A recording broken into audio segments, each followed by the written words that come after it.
Cast is sponsored by Great White Hot Sauce. It's a small batch, handmade hot sauce made especially for you. You can find it at www.trygreatwhite.com. It's also sponsored by South Florida Allied Health, located in Boca Raton, Florida, specializing in men's health, women's health, medical weight loss, IV therapy infusion, testosterone therapy, and hormone replacement therapy. Florida residents only.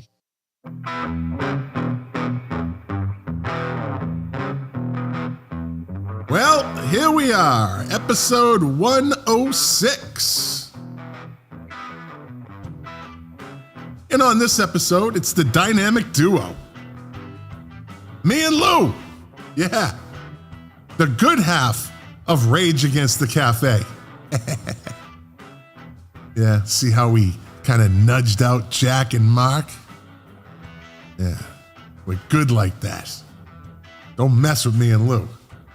And on this episode, we're going to talk about our 10 favorite Bowie songs and our 10 favorite albums. I know I've done those 80 episodes ago, but I want to get Lou's take on it.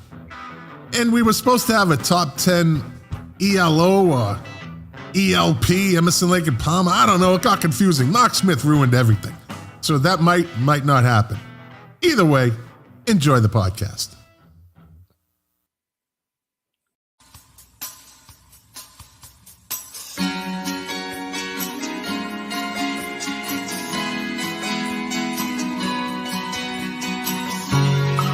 The KOFB studio presents Milk Crates and Turntables, a music discussion podcast hosted by Scott McLean. Now, let's talk music. Enjoy the show.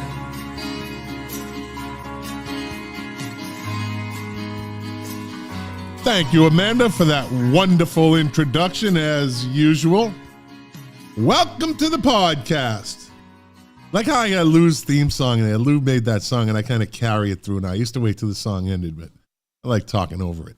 Yeah, kind of adds a little professionalism, which is, I am the furthest thing from that, but I try. Anyways, welcome to the podcast. You know the name, I'm not going to say it. Streaming live right now over YouTube, Twitch, Twitter, D-Live, Facebook, couple pages, couple YouTube channels.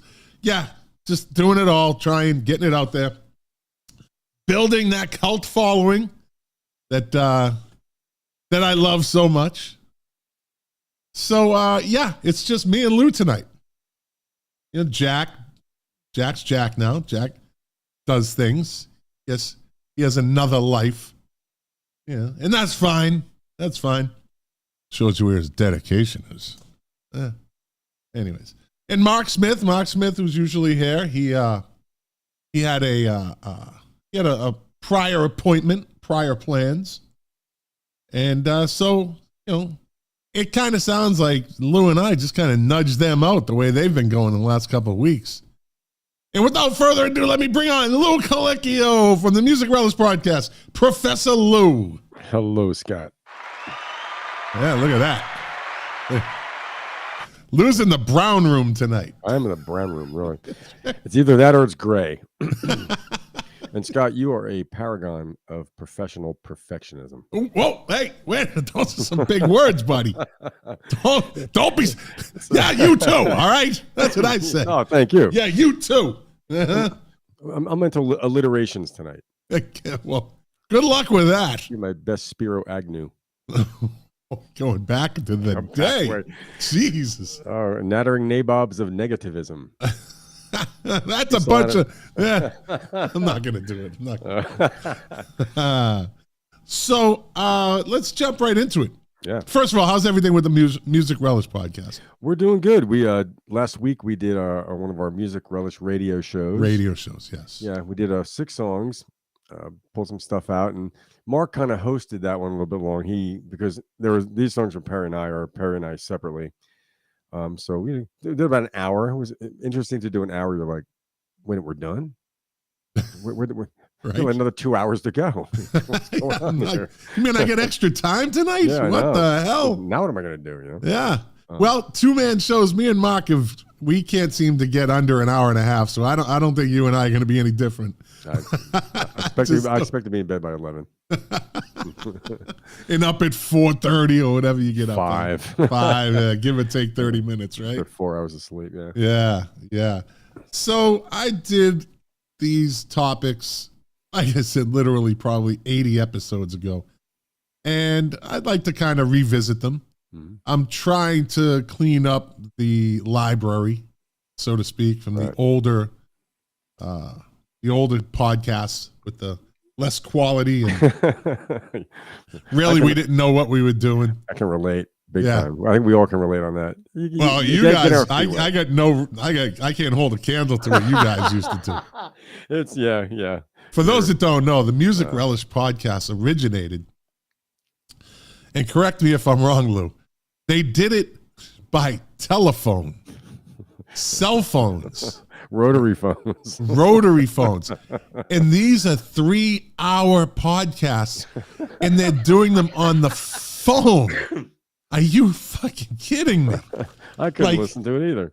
That is some absolute dedication. Now, I listen to it. The quality is fucking horrible. But you think so, huh? But I listened because it's amazing that they did this. And at no point during one of these shows, someone say, I'm fucking sick of using the phone. That was me. Sick of this shit. Oh, no, I did. You did? Oh, okay. All right. I got to the point. I said, guys, we got to do something else. And when I moved, especially where I was living before, I was literally in the sticks. I mean, yeah, it was like a lifeline, actually. My friends are on the phone, talking about music, talking about things we love. There's a bear outside my door. Speaking of which, if I make a side note, my son and I live near hiking trails. My son and I go hiking yesterday, early evening. We got about an hour and a half of daylight. There's a little bamboo forest I like to go to. It's exotic looking. So we get on the trail, big mama bear and a little cub. So my son first, he goes, "Oh shit!" And I said, He looks at me, he goes, "Sorry." I said, "Don't worry about it. It's a friggin' mother bear and a cub. This way we go back the way we came." Yeah. But I went to not to top you, but to compare. Please. Myself and my wife, the beautiful Dr. Vero, went to Vero Beach this past weekend. Oh yeah, right. And beautiful beach. That is a beach town. It's a quiet, sleepy beach town. Like, I think the CVS closes at like 7:00 or something, right? And we're at the beach, and we're at a part of the beach. It's it's quiet, and you get on the water and then come out. And I'm always hearing these things about, sharks, blah blah blah blah blah.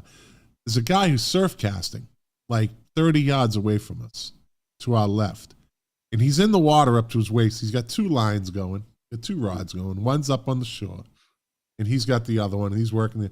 And all of a sudden I see the one behind him start tipping, right? Starts tipping really deep, right? And I said, "Oh, he's got something. Let's see if he sees it." Like, I'm not gonna go, "Yo, you fucking line, your line." Oh, somebody see Bob Doucette says, "Is this a music podcast?" Yes, it is, but we gotta wait. It's a live stream too, so we gotta wait for people to come in. So we always get the first couple minutes, although we're 8 minutes in. We're loosening up here. We got. All right. Needless to say, the guy caught a nurse shark, probably like a 3-foot nurse shark, and I was just getting, I was just talking shit on Facebook. Sharks. I went back in though. I don't care. He cut it loose. He let it go. Okay. A nurse shark is okay. A bull shark is not. But no, bull sharks are nothing. They ain't no joke. So, all right, let's jump right into it for Bob Doucette. Mm-hmm. Pain in the ass. Bob's a good dude. Have I seen Bob Doucette on here before? No. Bob is he's an audiophile. Okay. He's got an insane setup. He's got the clips, La Scalas or whatever he has. Yeah, he's got a nice setup. Right. And he also has, I have the life-size Hulk, and he seemed a little interested in it, and all of a sudden one night he posts on Facebook, he's got the Clips Jubilees. Yeah, those are the okay. He's got a life-size, very realistic, almost, it's latex of the Joker. Wow. The Heath Ledger one. It's pretty cool. A villain life size. Yeah. That says a lot about Bob, I think. Well, yeah. I mean, Bob's got a dark side. It's a unique piece. it's no Hulk, but you know, no, it's not. I've seen the Hulk. but I've seen the Hulk. The Hulk is the real deal. Hulk is the real deal. We're talking friggin' life size. It is. It's 8.5 feet tall. It's about 300 pounds. 300 pounds. What is it made of? Like a composite? No, it's made of a real thick fiberglass. Okay.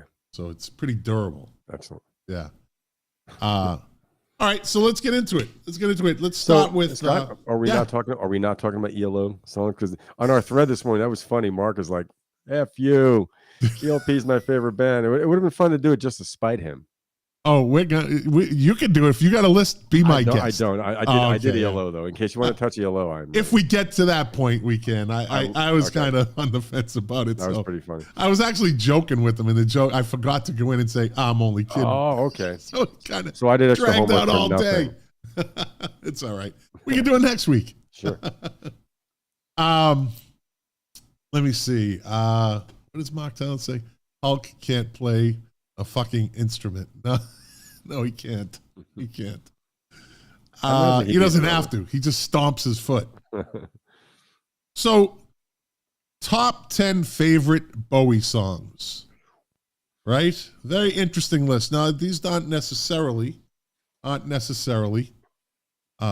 in order. Yes. I guess they're maybe somewhat in order, right? But it's hard. Songs like this just jump around so much in your head. A lot of this stuff does, because it can be an emotional thing where, you know, one time you might like this one more so than other. It switches, but there's I guess a core group, and yeah, I'm not the biggest Bowie fan. Like I don't have Bowie albums, but there's songs, so I have a list. Okay, but, yeah. I've been a huge Bowie fan since I was like 9, literally. Mm-hmm. And I always say that. I look back, that's some advanced music for a 9-year-old. Sure. You know, that's where my head was. It was, you know, a bunch of all my friends listening to the Osmond Brothers and the Monkees and shit, and fucking getting Hunky Dory for my birthday, my 11th birthday. That's the album I wanted, Hunky Dory. Did you have older siblings? I did, 2 older siblings. Yeah. Okay. Yeah. And we used to give each other albums for Christmas. Those were our gifts to, but we got to use them all. Yeah. So, of course. So let me start off with my number 10, or the 10th, number 10. But it's not necessarily. Okay. From Station to Station, right, 1976, Station to Station, TVC15. That's some funky shit right there. I don't know it. Oh, my TVC15. Okay, I do. Oh, TVC15. Oh, yeah. Yep, produced by Bowie and Harry Maslin, right? Have you ever heard of him? No. He pops up a couple times in Bowie's. Really? Okay. Yeah. So the thing about Station to Station was he recorded that in L.A., but that really was the prelim to the trilogy in Berlin. Low, Heroes, and Lodger. Right. Those are like a lot of good shit off those albums. But Station to Station kind of set it up. You know, the style that he was really working on. So that would be my number 10, TVC15 from Station, the 1976 Station to Station album. What do you got? Let's see. Panic in Detroit. Yeah, buddy. I got that on my list. How could you not, right? Yeah. And that's not, as far as his hits go. Like, I'm a singles guy. I mean, I never had a big record collection enough, but you know, the songs you heard, even album cuts you heard on the radio. But that was something I like, the rhythm, the whole thing, great vocal and everything. But I mean, Panic in Detroit. What album is it on? Aladdin Sane. Aladdin. Okay. Yeah, from 1973. And that was, and I have that on my list. That was produced by Bowie and Ken Scott. Okay. And Ken Scott pops up. Yes, he does a lot with not so more than a few in Bowie albums. Yeah, I think he's done a lot of most likely they've all done other things too, but I think he's not much of an obscurity as you might think. Well, no, and what Bowie he seemed to keep a small group of producers, right? You know, at hand, because you start seeing same ones kind of pop up. Some together, some separate. Tony Visconti is one. Oh, he did a lot. Yeah, a lot. Yeah. You bring up Tony Visconti. The last record too, right? Yeah, he worked with Bowie for over 40 years. Wow. Yeah, he produced 11 of his 27 studio albums. Oh shit. Okay. Right? That's a working relationship for sure. That has to be one of the most fruitful producer artist relationships in rock history. I mean, the shit he produced with Bowie is just like crazy. How many artists besides, or producers besides George Martin have produced 11 albums by one artist? By one artist. Yeah. Bowie knew what he had there. Kind of like I knew with you and Mark. I knew what I had there. You're like Tony Visconti. I'm like Tony Visconti. Or I'm like Bowie. Like Bowie, exactly. I know who to put around me. But yeah, Tony Visconti is, again, no joke. Yeah. Well, did he produce, was it Bowie's last album? Was it Black Star? Dark Star? I'm not sure. He might have. I think he did. I think he did. I think he did, yeah. As nothing else as a tribute to his friend. Yeah. You know. Why wouldn't he? Some heavy stuff. I've heard quite a few cuts from that. Yeah. I mean, I respect him. I think the guy was a genius, a legitimate artistic genius. His sound didn't always appeal to me, but I like a lot of stuff. But like you said, he's one of those people, even if I know people who aren't necessarily fans of him, but they're like, no, this guy was the real friggin' deal. I mean, a true artistic genius, you know? He was, Bowie was, and we've talked, Jack and I have talked about him, and Bowie was a chameleon. And he knew, of course. He saw things that he could, he was basically scrapbooked. He scrapbooked himself. He took a page out of Lou Reed. He took a page out of Iggy Pop, which is really when he started to evolve. And he created this persona. You know, he came to the United States broke, literally broke. But his agent set it up like he was the next, like he was the thing. It was right? a Ziggy Stardust, hype machine. Yeah, they hyped him unbelievably, and they say he was in limos getting dropped off at hotels. They couldn't even pay for those things. But the gamble paid off. They made sure the cameras were there, and he had that androgynous look. And it's the early 70s when he really started to take off, and that was that. There's hype, you know. If the artist can live up to the hype, it's all worth it. Bruce Springsteen, same thing. The cover of Time and Newsweek in one month or 1 week or whatever. Yeah. If he didn't have the goods to back it up, he would have been a flash in the pan. You know, they did that with like the Knack. The Knack were the next Beatles. Remember? Yep. The next Beatles, and you know they had another album in them. Yeah, that was it. But yeah, whatever. Like even like say like the Bay City Rollers, the next Beatles. You know? So the 70s, the late 70s into the mid 80s, there was a lot of next Beatles. Sure. Everyone was looking for the next Beatles. They'll never find it. I got one for you. What's that? The Rubinos, Rubinos. I read them. I think they were American band. They were like before the Knack, before some of these other things. They were supposed to be the next Beatles. Is it the Rubino or the Rubinos? I think it's the Rubinos. But they probably got something on YouTube. I remember reading about them being like, "Who the hell are these guys?" You know? Yeah. Why are they trying to hype them up like that when the Beatles had only been gone for 6 years? Right. So let me see. Dave Phillips, King of the 45s. Let's put his list up here. He says, "Here's my list." So you're gonna see a lot of the same songs, right? And people's lists.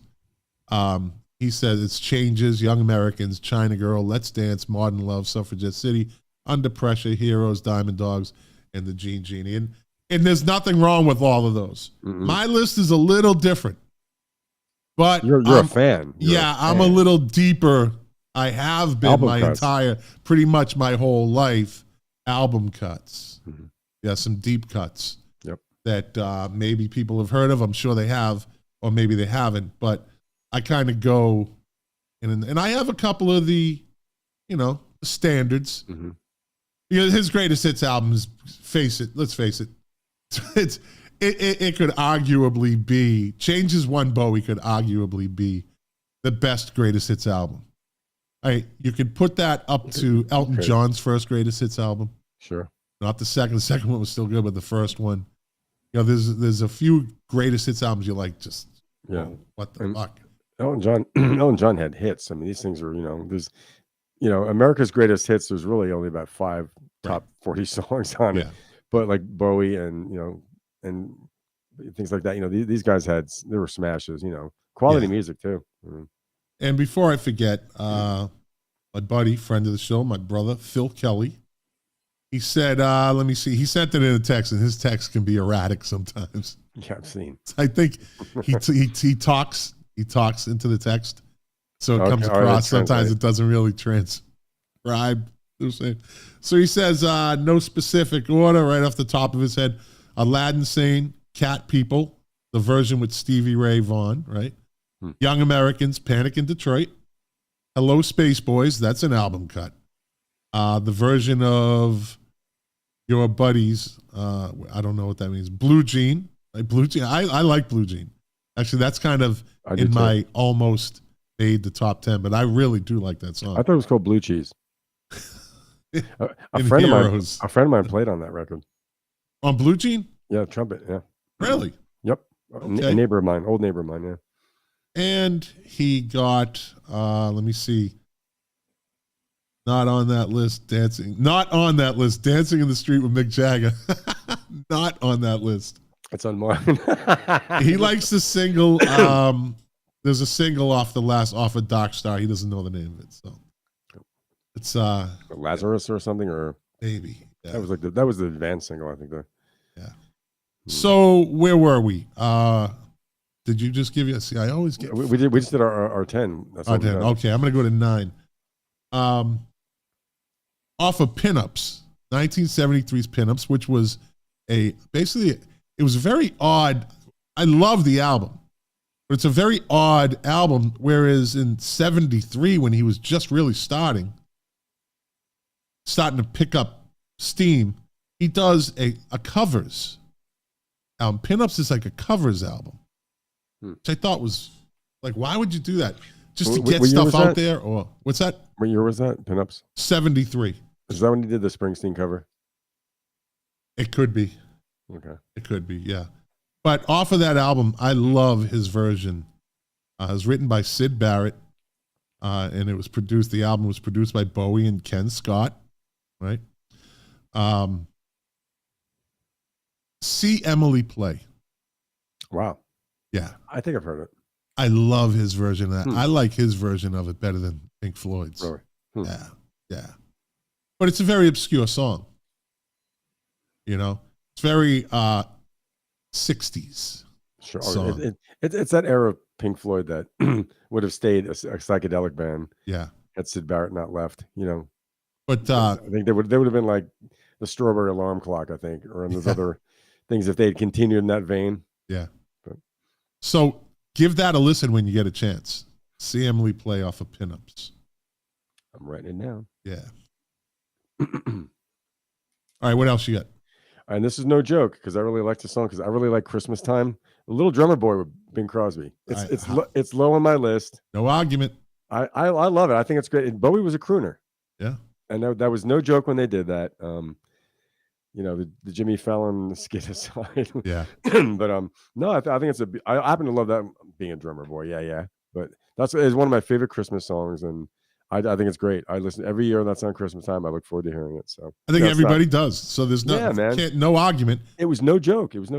Evidently, that song was done in one take. No shit. Yeah. Okay. Was it a live take? That was on like a variety show. It was on his Christmas show. Der Bingle's Christmas show. Yeah. It was Bing's Christmas show. Yeah. Mark Flynn. Let's see what Mark Flynn, the king of Google. Let's see what the king of Google has to say. Mark Flynn loved him at Bing. The skit portion is cringy, but the song amazing. Yeah, he doesn't know who Bowie is, and Bowie doesn't know who he is. That's right. Hey, but you know what? It could be cringy, but it was kind of interesting how they said this is how we're going to play this. Mm-hmm. Oh yeah, 2 totally different generations, right? Yes, exactly. So just like when with Elvis and the Beatles, or whenever these other weird matchups get together where it's awkward, but Yeah. Yeah. But I do think Bowie had a deep respect for Crosby. Yep. Oh, absolutely. Yeah. Absolutely. Yeah. Yep. I'm sure. And I'm sure Bing Crosby didn't really know who he was. Yeah, who the hell is this guy? Whoa, whoa, whoa, whoa. Who's this new young guy in This town? is David Bowie. Ah, jeez. No penalty box tonight, Lou. It's off limits. That was my first Bingo, man. It wasn't Michael McDonald doing Bingo. No, that's true. That's true. Come on, man. Cut me some slack. There's only 2 of us, you know. You're flying solo if you put me in the penalty box. No, you've done it before. Right. No, I know, but no, I won't do that. So my number 10, my 8th song is off of Diamond Dogs, but I love the version.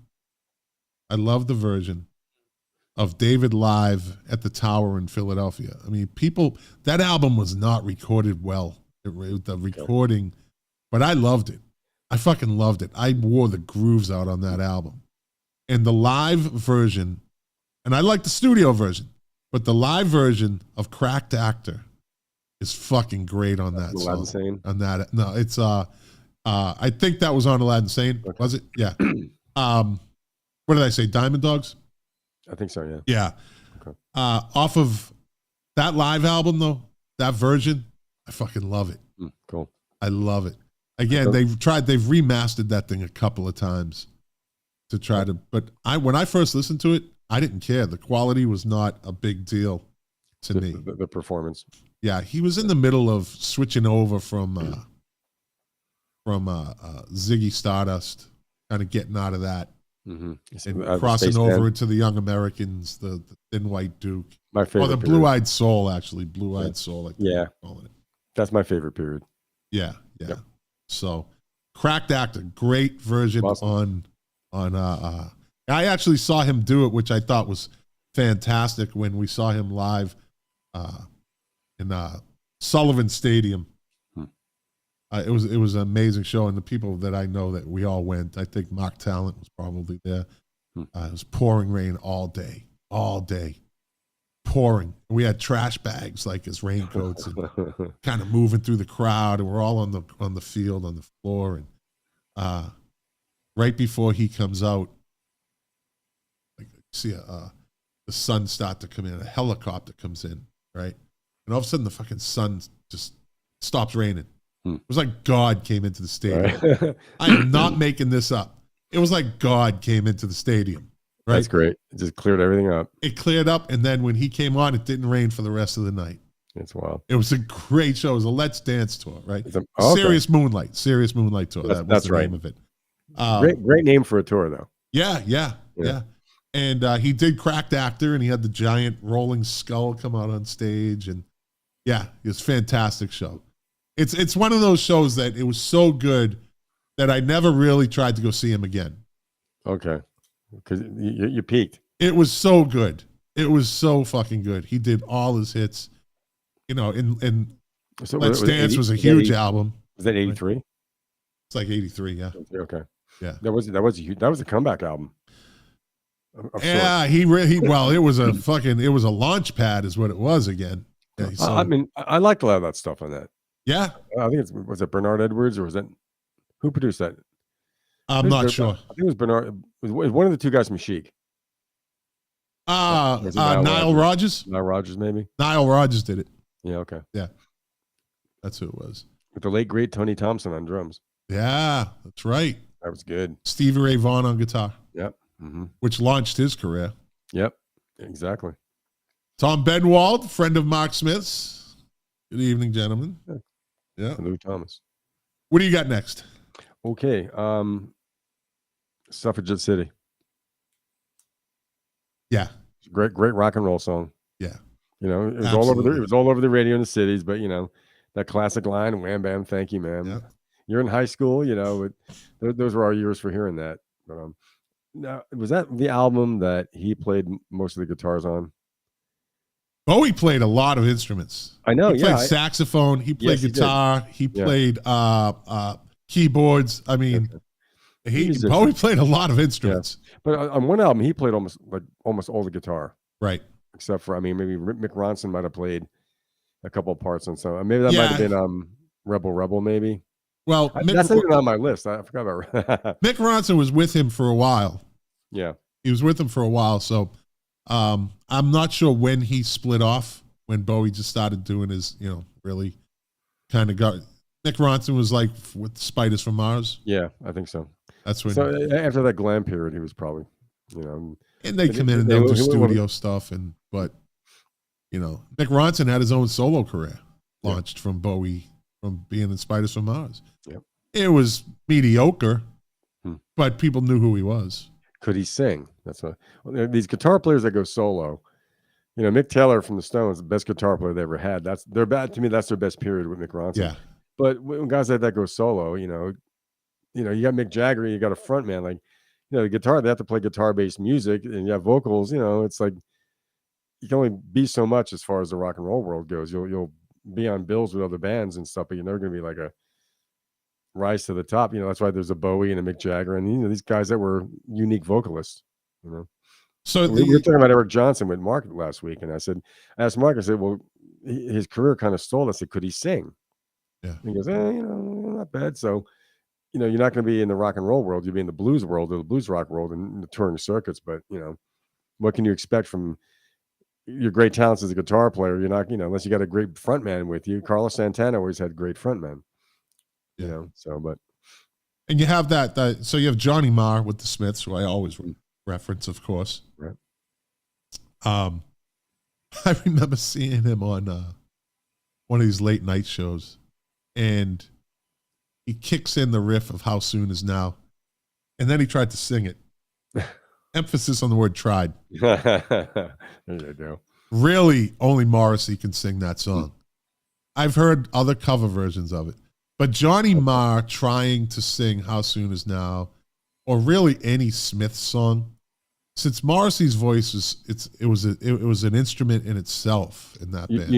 Unique sound, yeah. Yes, and that was part of the sound. So when he tries to, okay, I'm going to go out on tour, I have a half rights to this song, right? Yeah. One of the greatest guitar licks in the history of music, arguably. But then the guitarist tries to sing that lead singer's. You know who gets away with it is Noel Gallagher gets away with it. Yes, he does. He gets away with it because they sound similar. Yeah, they're brothers. They have, brothers have a tendency to sound alike. The Bee Gees. The Bee Gees, those guys, their voices blended like no other. Yeah. It's a bummer, man. So let me see. Next one, I had Panic in Detroit. Did you know? So Panic in Detroit is off Aladdin Sane, right? We told you Bowie and Ken Smith produced it. So actually, Bowie described how he came up with the character.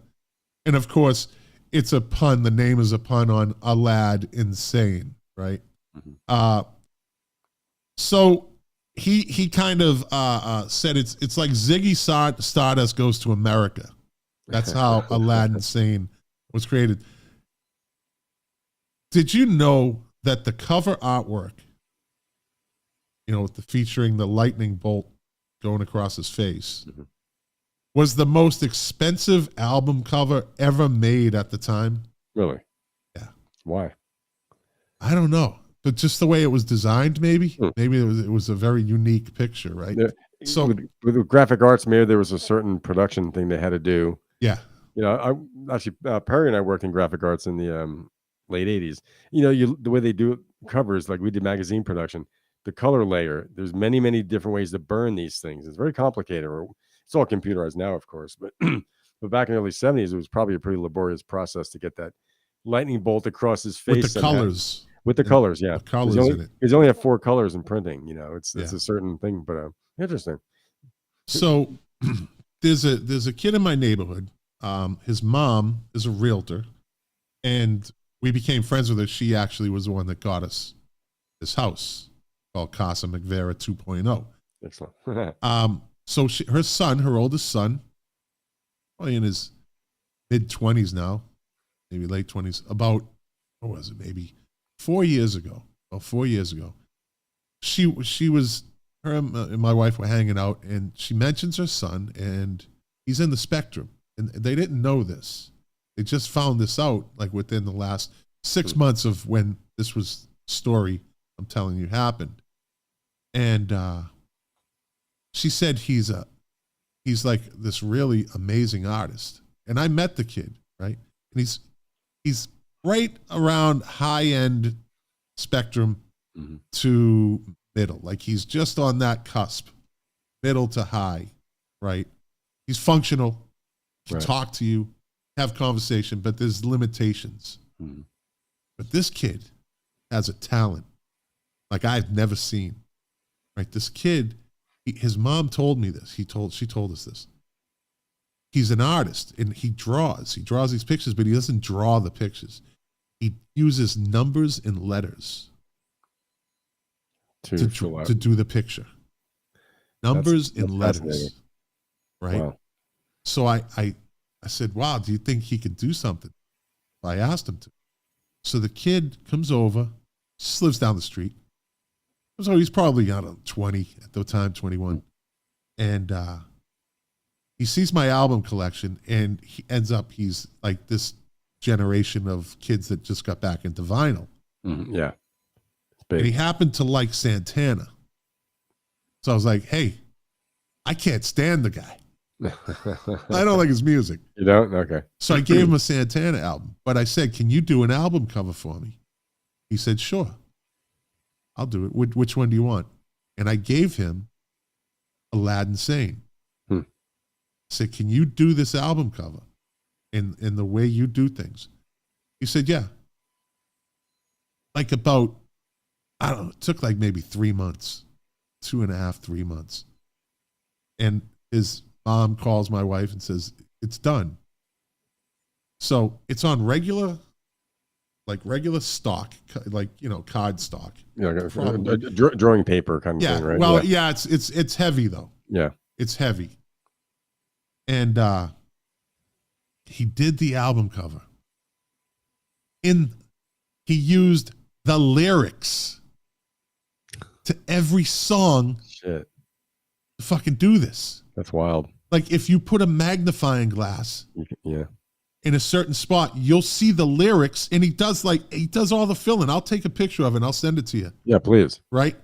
And like the hair is, every line is lyrics.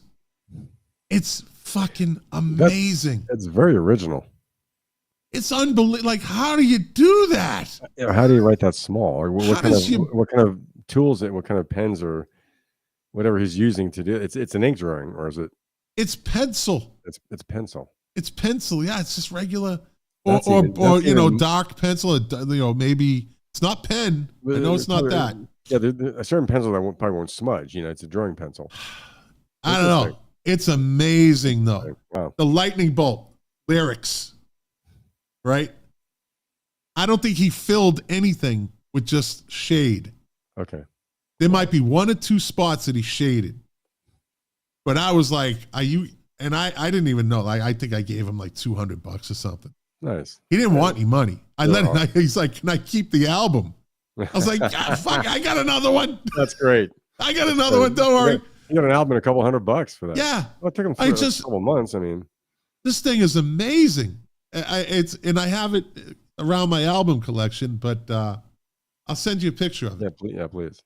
The lyrics. That's great. To every song on that album is the picture. I wonder if he did it in like a certain sequence. I mean, how many songs are on the album? I mean, at least 10. Yeah. So the lyrics to all these things, like maybe he repeated lyrics. I don't know. Wow. Like you'll see if you look close enough, you see like it says D do do do do D do do do. Like that must have been part of the lyrics in one of the songs that he heard. Well, there's nonverbal parts or whatever. Because he asked me, does this have lyrics? And I said, yeah, as a matter of fact, the lyric sheet is right here. He did, and I didn't know he was going to do that. I thought he was just going to, I know he writes in numbers and letters, so I just figured, he's going to do it in that style. But to take the lyrics and in his brain, work this out to make the album cover. Yeah. So he probably, once you're doing it, you're absorbing the lyrics mentally, subconsciously. Yeah. So, wow. I mean, that just shows, that, I say this delicately, but that part of the spectrum, that enabled him, that's part of who he is. and enabled. That's his creativity is coming out through that. I hope he does well with it. I don't know what he was doing. Like I haven't seen him or talked to him in a couple of years. They're right down the street. You know, life goes on. And sure. But you know, I don't know if he took that and used it or what. But it's something that he'll never stop doing, I'm sure. Yeah. You know. So where were we? So I had said Panic in Detroit, right? But we already had that one. Yes. So let me move on to from 1971's Hunky Dory album, produced by Bowie and Ken Scott, who engineered before this his previous two albums, Space Oddity and The Man Who Sold the World. Oh, so he went from engineer to producer. Yeah. Co-producer. That's why. So that's why I saw him later on, right? He produced, what did I say? See Emily Play on Pinups. Right. Produced that, right? So Life on Mars, great song. Right? Great song. It's actually a great TV series also. It was on BBC. They did an American version that was fucking horrible. As usual, America ruins everything that they steal from BBC. But the series, Life on... What's that? We make it our own. Oh, do they ever? Yeah. But the series on BBC, and it might be on one of these streaming services, Life on Mars. It's an amazing show. The way it was written, how it was, the concept of it. A cop gets hit by a car, and the last song he heard was Life on Mars on his radio. He was next to his car.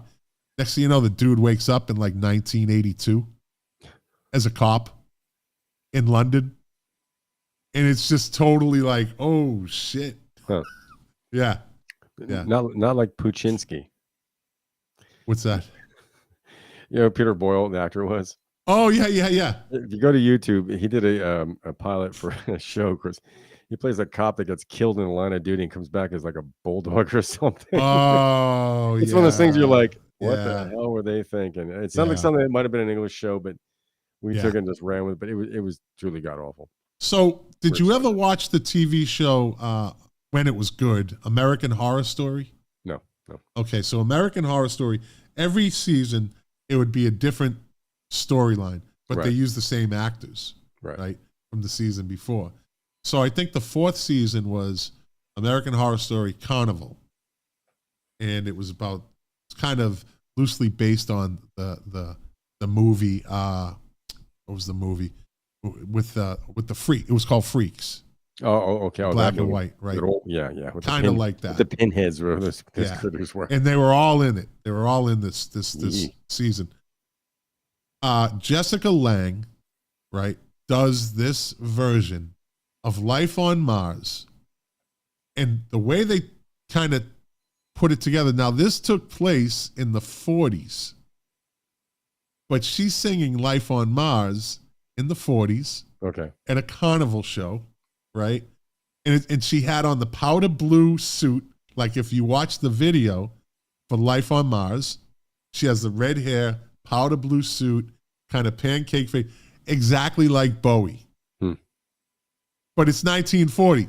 If you didn't know, because I'm looking, I go, wait a minute, they're mimicking the video. Right. So they're trying to say that Bowie, like in that universe, in the American Horror Story universe, Bowie stole the shit from her. Right. From the 40s. Right? From in the 40s, being a carnival act. It's fucking brilliant. Interesting. It's brilliant. Yeah. And you could probably see that video, Jessica Lange, American Horror Story, Life on Mars. You see that video and you watch both of them and you'd be like, wow, that was pretty fucking clever. Interesting. Yeah. The director was very clever how they did that. And if you didn't know, if you've never seen that video, then you would just think that's something that she's wearing. Right. So it's one of those, if you know, you know. Yeah.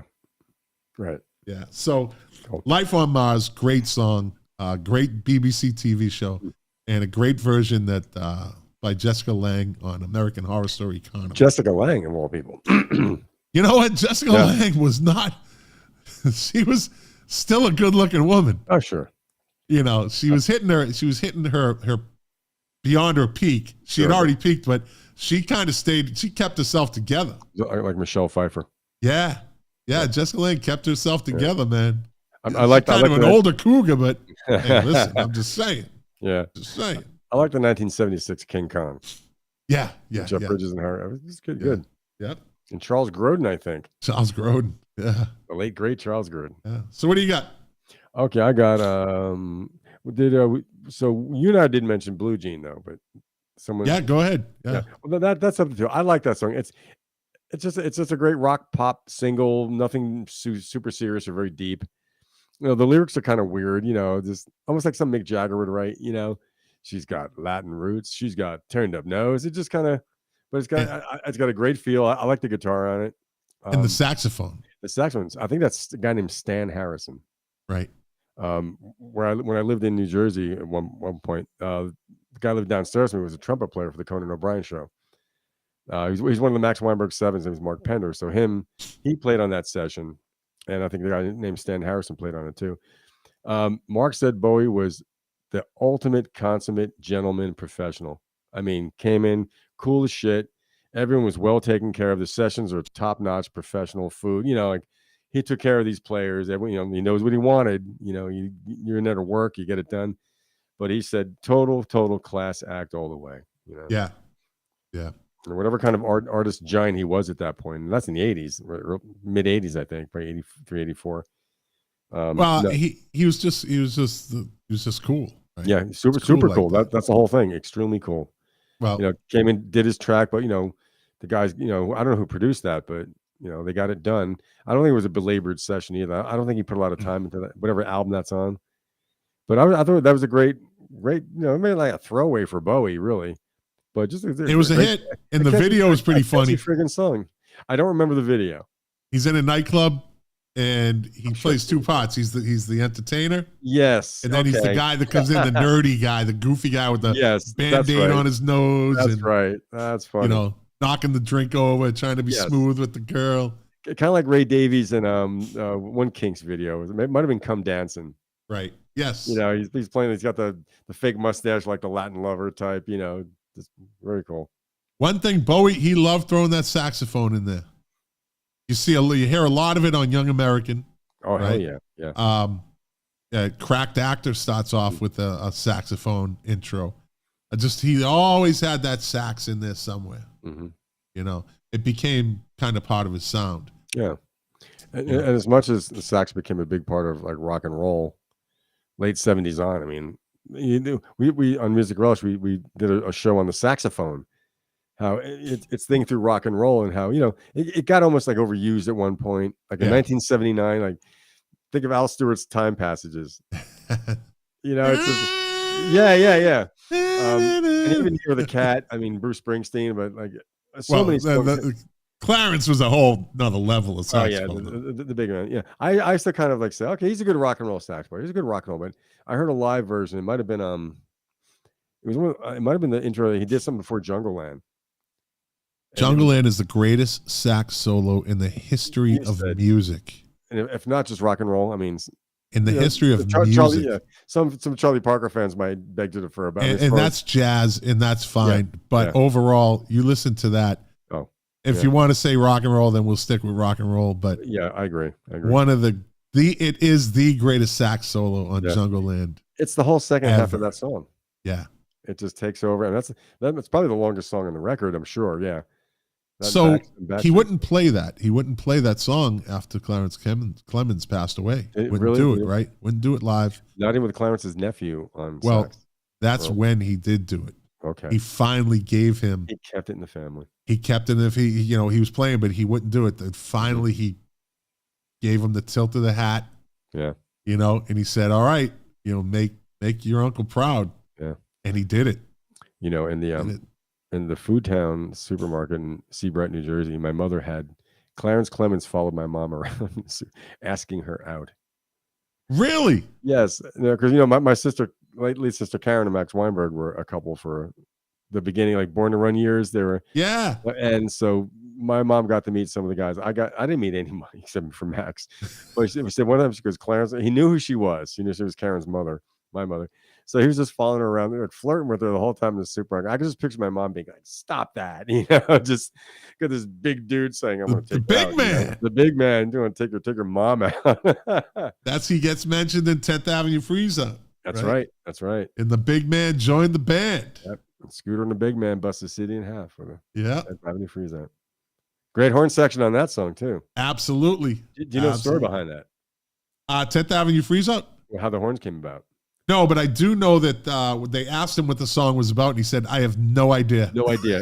He said some shit together. It just sounded like something good to say. Right. Well, Steve Van Zandt was not really in the band officially at that point. They were having a hard time with the horn section, so Steve Van Zandt was in the booth. He's like, "Just let me go and do it." Yeah, I could picture him. There you go, do it. He went in there and just hummed out the parts. Boom, boom, boom. Got the whole thing done. The whole horn section got done. I don't know if you're looking at the comment on the screen. Your mother should have hit. What the? That's so wrong, man. That is so wrong. It says your mother should have hit it. Mom, Mark, come on, man. Maybe she did, Well, that's my mom. She was divorced. She was divorced at that time. I mean, your mom, maybe she did. Oh, good Lord. My mom passed away in 2009. God bless her. God rest her soul. Yeah, no, she would she would say Lewis. She would laugh at that comment. Yeah. Sure. But the fact you said maybe she did. Maybe she did. I mean, Oh, Lou. My mom was an adult. I'm going to get you for that, Mark Flynn. I know a guy. I got some reach. I know some people. That's unbelievable. This show always takes a fucking left turn somewhere. Yeah. We were going so smooth. We were just staying on track. We were staying. He made a mother comment. A mother comment. That's what you get from a cult following, my friend. He won't give up. Look what he did again. He just won't. They have no filters. My God. God bless her. But God bless her. But according to Lou, maybe she didn't. Maybe she didn't. Oh, this is getting bad. That's getting bad. I'm not even. That's it. What is it with the Marks tonight? Mark Flynn and Mark Talent. What the fuck, gentlemen? Can you erase them? Can they go in the penalty box? I'm going to get rid of that. You click on their name and I can't get rid of it. It won't let me get rid of it. Block them. Mark Smith is no better. You're not here to defend yourself, Mark, but screw it. Mark Smith is here. Scott, check it out. Oh, my God. Oh, that's scary. Mark's just gone on. Did someone get Caesar Calicchio angry? Caesar Calicchio.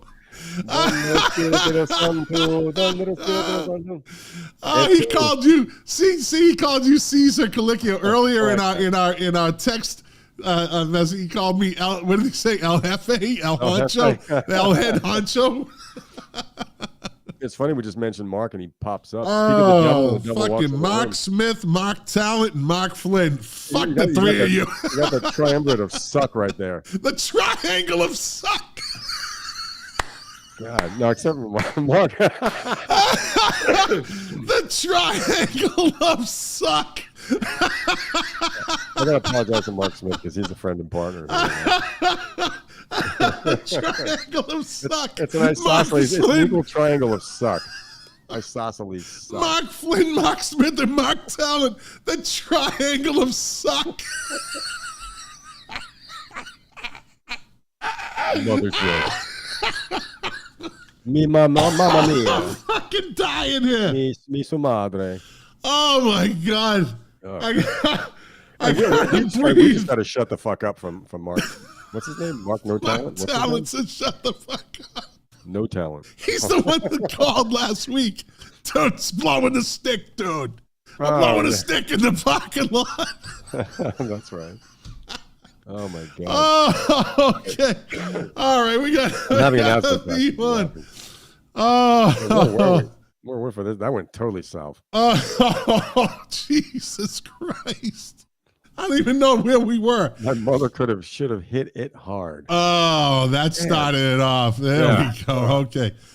Now Mark Talent said to Lou Reed, wrong show, bro. Wrong show. He's trying to make up for it now. He's It's trying not to happening. make up for it. Yeah. I'm sorry. The triangle of suck.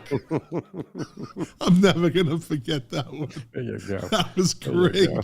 Thank you. That was great. See, Mark Smith doesn't make the crowd laugh like that.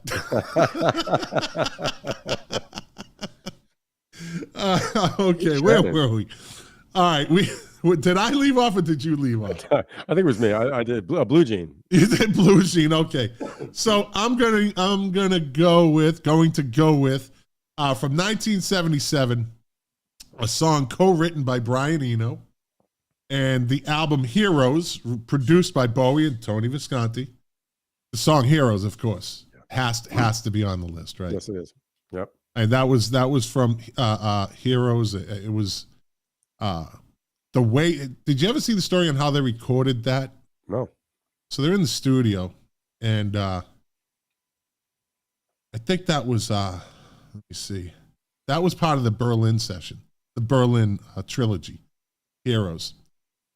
So what they did was they put a microphone in a room, and then they put a microphone about 30 feet from that, and another microphone about 30 feet from that. Wow. And then he stood about 10 feet from the microphone. It's a big room. Yeah, it was a big studio. So it probably ran maybe not 30 feet, maybe 20, but he had 3 mics in a row. And he would kind of yell, that whole, and that's how there's a little sound in there. It sounds like an echo. Okay. Right? There's a little reverb in there. Because of mic placement. Because of the mic placement. Yeah. Interesting. Yeah. Cool Yeah. technique. It was very unique. It's kind of like when Led Zeppelin set up the drums in that castle. Yep. In the hallway, in the front hallway, with the echo chamber kind of going up. Yeah, that's right. Up, right. I love that stuff because you can They put recapture all mics that up stuff there. digitally now. Yeah, I know. Yeah. But it's still like the spontaneous creativity of doing that. A lot of stuff they came up with on the spot. Innovators. They had to be innovators to be different. Yep. Right. It's too easy now, man. It is. Push of a It button, is. But Now you got. You know what?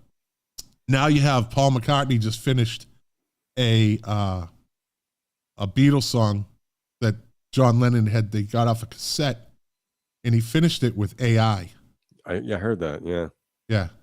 It sounds good, but it's really like AI is even lazier than loops. Right. If somebody knows how to use it, it's like, okay, I'll pull it. You tell the AI, get rid of the piano, pull out the voice, and that's what it does. So, I mean, where are we going with this? I like technology in music. I mean, we all know that, I think. Yeah. I like the synths. I love that whole aspect, how that came into play. And, I don't want to hear a new album by John Lennon, though. It's a Beatles song. They're going to release it as a Beatles song. But if they can take that and just find ways to... It sounded good from what I heard. Yeah. It was a pretty good song. What time frame was that song from? So I'm not even gonna guess, but it was later. It was definitely later. Okay. Yeah, it was toward the end of them recording anything. Okay. That's what it was. And now was the AI used to finish like vocals? They took a sample. They take a sample of what he did before, and that's how they. I don't know how they did it, but they took that and make new words. I mean, are there all new lyrics? No, it's the same lyrics. It was a demo tape, but it was kind of raw. And so what McCartney did, from what I understand, is they pulled the voice out. Then they did the music maybe again, which you can do today. Yeah. And recreate whatever beat they had going or whatever music behind the lyrics. But it's the vocal part that is really the most important thing. Well, Lennon's dead, right? Yeah. And so if you get AI to regenerate his voice, well, where are you going to go with that? Yeah. But is it regenerating? This is where I'm kind of ignorant. So can they take can Paul McCartney write a new set of lyrics for a new song, and they can have John Lennon's AI voice sing it? Is that I'm sure they can. Yeah. I'm sure they can. That's why they don't know. AI is, Elon Musk has been saying it for 2 years. Most dangerous thing to not just, the United States, but to civilization is AI. Yeah. Very dangerous. And the one guy, I forgot his name, whatever, one of the original companies, he said the same thing. He's like, it could lead to the extinction of the human race. Well, isn't that, sometimes life imitates art? Mm-hmm. Terminator. Yeah. Rise of the Machines. Yeah, Ultron. Hey, listen, we're not going to see it in our lifetime, but we might see some aspect of it. Sure. Yeah. We're already seeing it. Yeah. So, well, again, given our lifespans, hopefully they're long, but what will happen in the next 10, 20 years too with that? Yeah. So what do you got? Okay. Let's see. Golden years. Nice. That's my favorite period. I think those are the Carlos Alomar years, I think, on guitar. Yeah. His white, blue-eyed soul. Yeah. Kind of funk. I saw him at that point. He was on, I think it was the Mike Douglas show. Yeah. Or like Merv Griffin or Isn't something that like crazy? that. Yeah, I know. Like at that time, I'm thinking, what's Bowie doing with this gold geezer, his fuddy-duddy, whatever, But then, it was Mike Douglas, I think it was, he was talking about, because John Lennon and Yoko were on the Mike Douglas show, remember? Well, those shows were big, remember? They dominated the afternoons. They really did. I mean, they were legit. That's what we had. A lot of audience. Mike Douglas goes, what do you think is the secret to your success of this album? He goes, my drummer. And Bowie's smoking. He's smoking on stage. Smoking. Yeah. And he goes, my drummer. Yeah. It was pretty much almost an all-black band, I think. Yeah, probably. Yeah. I mean, Carlos Alomar, I think he's Hispanic, but brown skinned man. But the drummer is definitely black. I think a lot of the musicians were. I don't know who are the bass players on these things. We know the guitar players, Mick Ronson, Carlos Alomar, but the other musicians, I don't think they were very well known. But the drumming on that, it's some really good, solid groove funk drumming. Good. I mean, and the sound too. Even the sounds at that period, I really like the production sounds. It's really warm. The drums are really low and meaty and wood. They sound like wood, really low. The toms are pitched really low, but it's such a great groove sound. Well, there was some great studio musicians back then too. Oh yeah, yep. Classic studio musicians. Yeah, I saw him on Soul Train. Really? Wow. Yeah, I saw him sing "Fame" on Soul Train. Lip syncing, probably, or no? Of course, they all did. did. Yeah, and Soul Train. Yeah. I saw Elton John on Soul Train. Damn. With Don Cornelius. So I used to watch Soul Train. Evidently. Oh yeah, Soul Train was Saturday. It was Saturday early. Saturdays, yeah. Okay. Yeah. Soul Train. Yeah. That's we could do a whole show on that. On Soul Train. We should do a whole weekend show on all those weekend rock shows. All right. Don Kirshner, the Midnight Special. I mean, why don't we talk about it next week? Why don't we do it? Yeah, sounds good. I love it. You remember those shows too? I mean, absolutely. Late night Friday and Saturday night. Whatever you did the rest of your night. Bedtime. I was me and my brother shared a room. My younger brother. We had that. We got a TV when we were in high school in our bedroom. You know what I'll do? I'll put it out on Facebook and I'll just ask who has memories of what was their favorite maybe band that they saw on one of those late night shows. Yeah. I'll word it in a way where it makes sense to people. Yeah. What's that? Oh, they show those promo videos too. Yeah. It wasn't just, they had like early music videos before MTV. Yep. So we'll do that next week. That's a good topic. Yeah. Excellent. Yeah. So I'm going to go with an album cut. Actually, my next two are album cuts. And both of them off of 1975's Young Americans. Produced by Tony Visconti. Yeah, Tony Visconti, Bowie, and Harry Maslin, who I mentioned earlier. Right. The song is called Right. Right. And that's off of Young Americans. And I'm just going to jump into the next one. I'll jump ahead one because Win off of that album is also a great song. I like Win. Win is probably my favorite song off that album. Yeah, Luther Vandross on that album, as everybody knows. Singing background. Yeah. He's in the videos too. As Eddie Murphy said, that big Kentucky Fried Chicken eating motherfucker. Yeah. That was Fat Luther. The women love Luther. Hey, listen, I loved Luther. I got to see Luther and what's her name? Anita Baker at the Boston Gardens. Yeah, they didn't like each other, evidently. Oh, really? Yeah. They definitely stayed on different sides of the arena. Wow. Okay. Yeah, I think there's a lot of ego going around there. Mm-hmm. But I'll tell you what, man, I used to work K9 security at the Boston Gardens, so I could get into concerts when I wasn't working, right? And I got me and three of my friends in. and we were probably some of the only white guys in the building, right? It's a big show. It was a big show, but I'll tell you what, that was the fucking best dressed group of people I've ever seen at a concert. Really? I'll tell you what, man, they showed out in some fucking style. And we're wearing like t-shirts and jeans. Security guys, you know? Nah, we weren't. I knew the security who was working. That's why I got to get in for free. Oh, that's right. Yeah, I got a couple of my buddies in for free. And then we went backstage. And I think one of my friends, Joe McDonald, stole a box of t-shirts from backstage. We had the run of the place. We could do whatever we wanted. And but the concert was fucking great. And Luther was great. That was Fat Luther. Yeah. Then he turned into Skinny Luther. And it just didn't really. It's not the same? Just didn't look the same. Like Fat Luther better. And then he died. Felt it out. Did he? Oh, he did? Yeah. Oh. When was that? Luther died in the, let me see. Do a real quick check. I'm going to say maybe late 90s. Okay. Maybe. Let's see. Luther Vandross. That's why I named my sandwich that I eat after Thanksgiving. The Luther. Because only Luther Vandross, Fat Luther, would eat a sandwich like that. Not even Fat Elvis would eat that. Nah. Not even with bacon and butter and peanut butter on it. All right. He did. It wasn't late 90s. He died early 2005. Okay. Yeah. Oh, pretty young. Well, Yeah.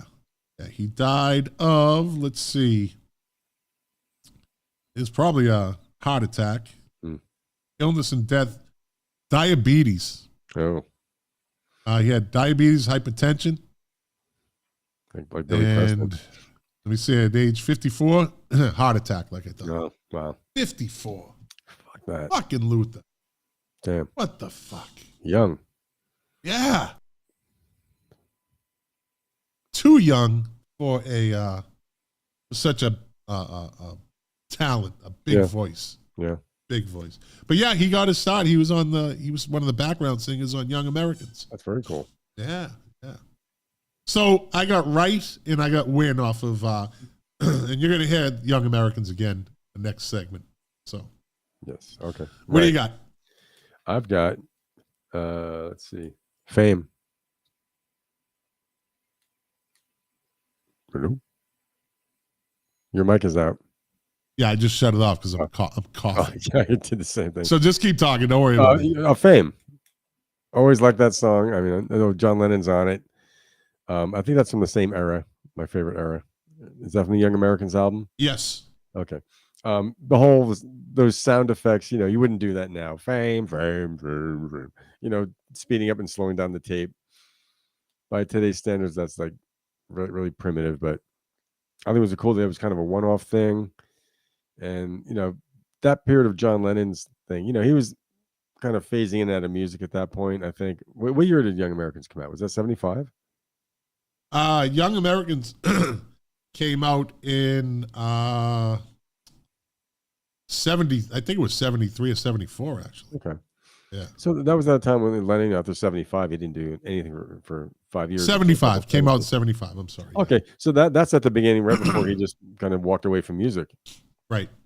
And it's just great. I like the guitars. If you listen to the guitars in that, REM copied that on Radio Song from Out of Time. Ah. It's that it's got kind of a funk. Yeah. So when I heard REM's, it's not the same song, obviously, but I heard that was kind of reminiscent of Fame by Bowie. Right. But same thing. Great drum sound. All right. I like the groove of that song. I like the way the guitars sound, and all right, give me another one. My top is Young Americans.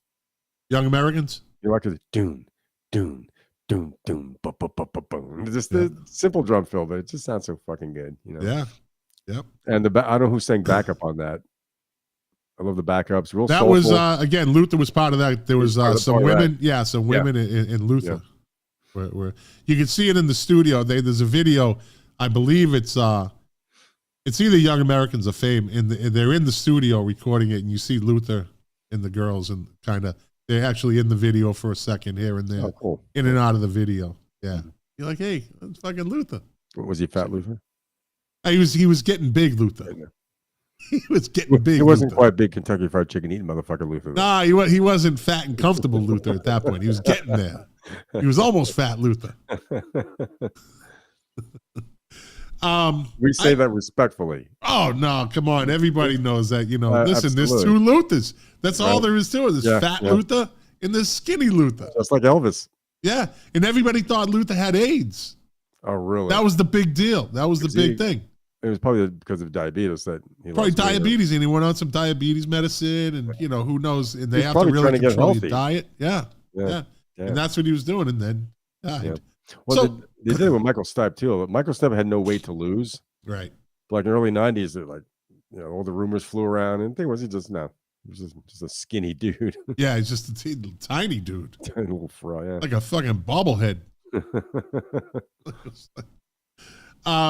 I'll finish it off with my last two, and one would be Diamond Dogs from 1974. Yes. The song Diamond Dogs. Mm-hmm.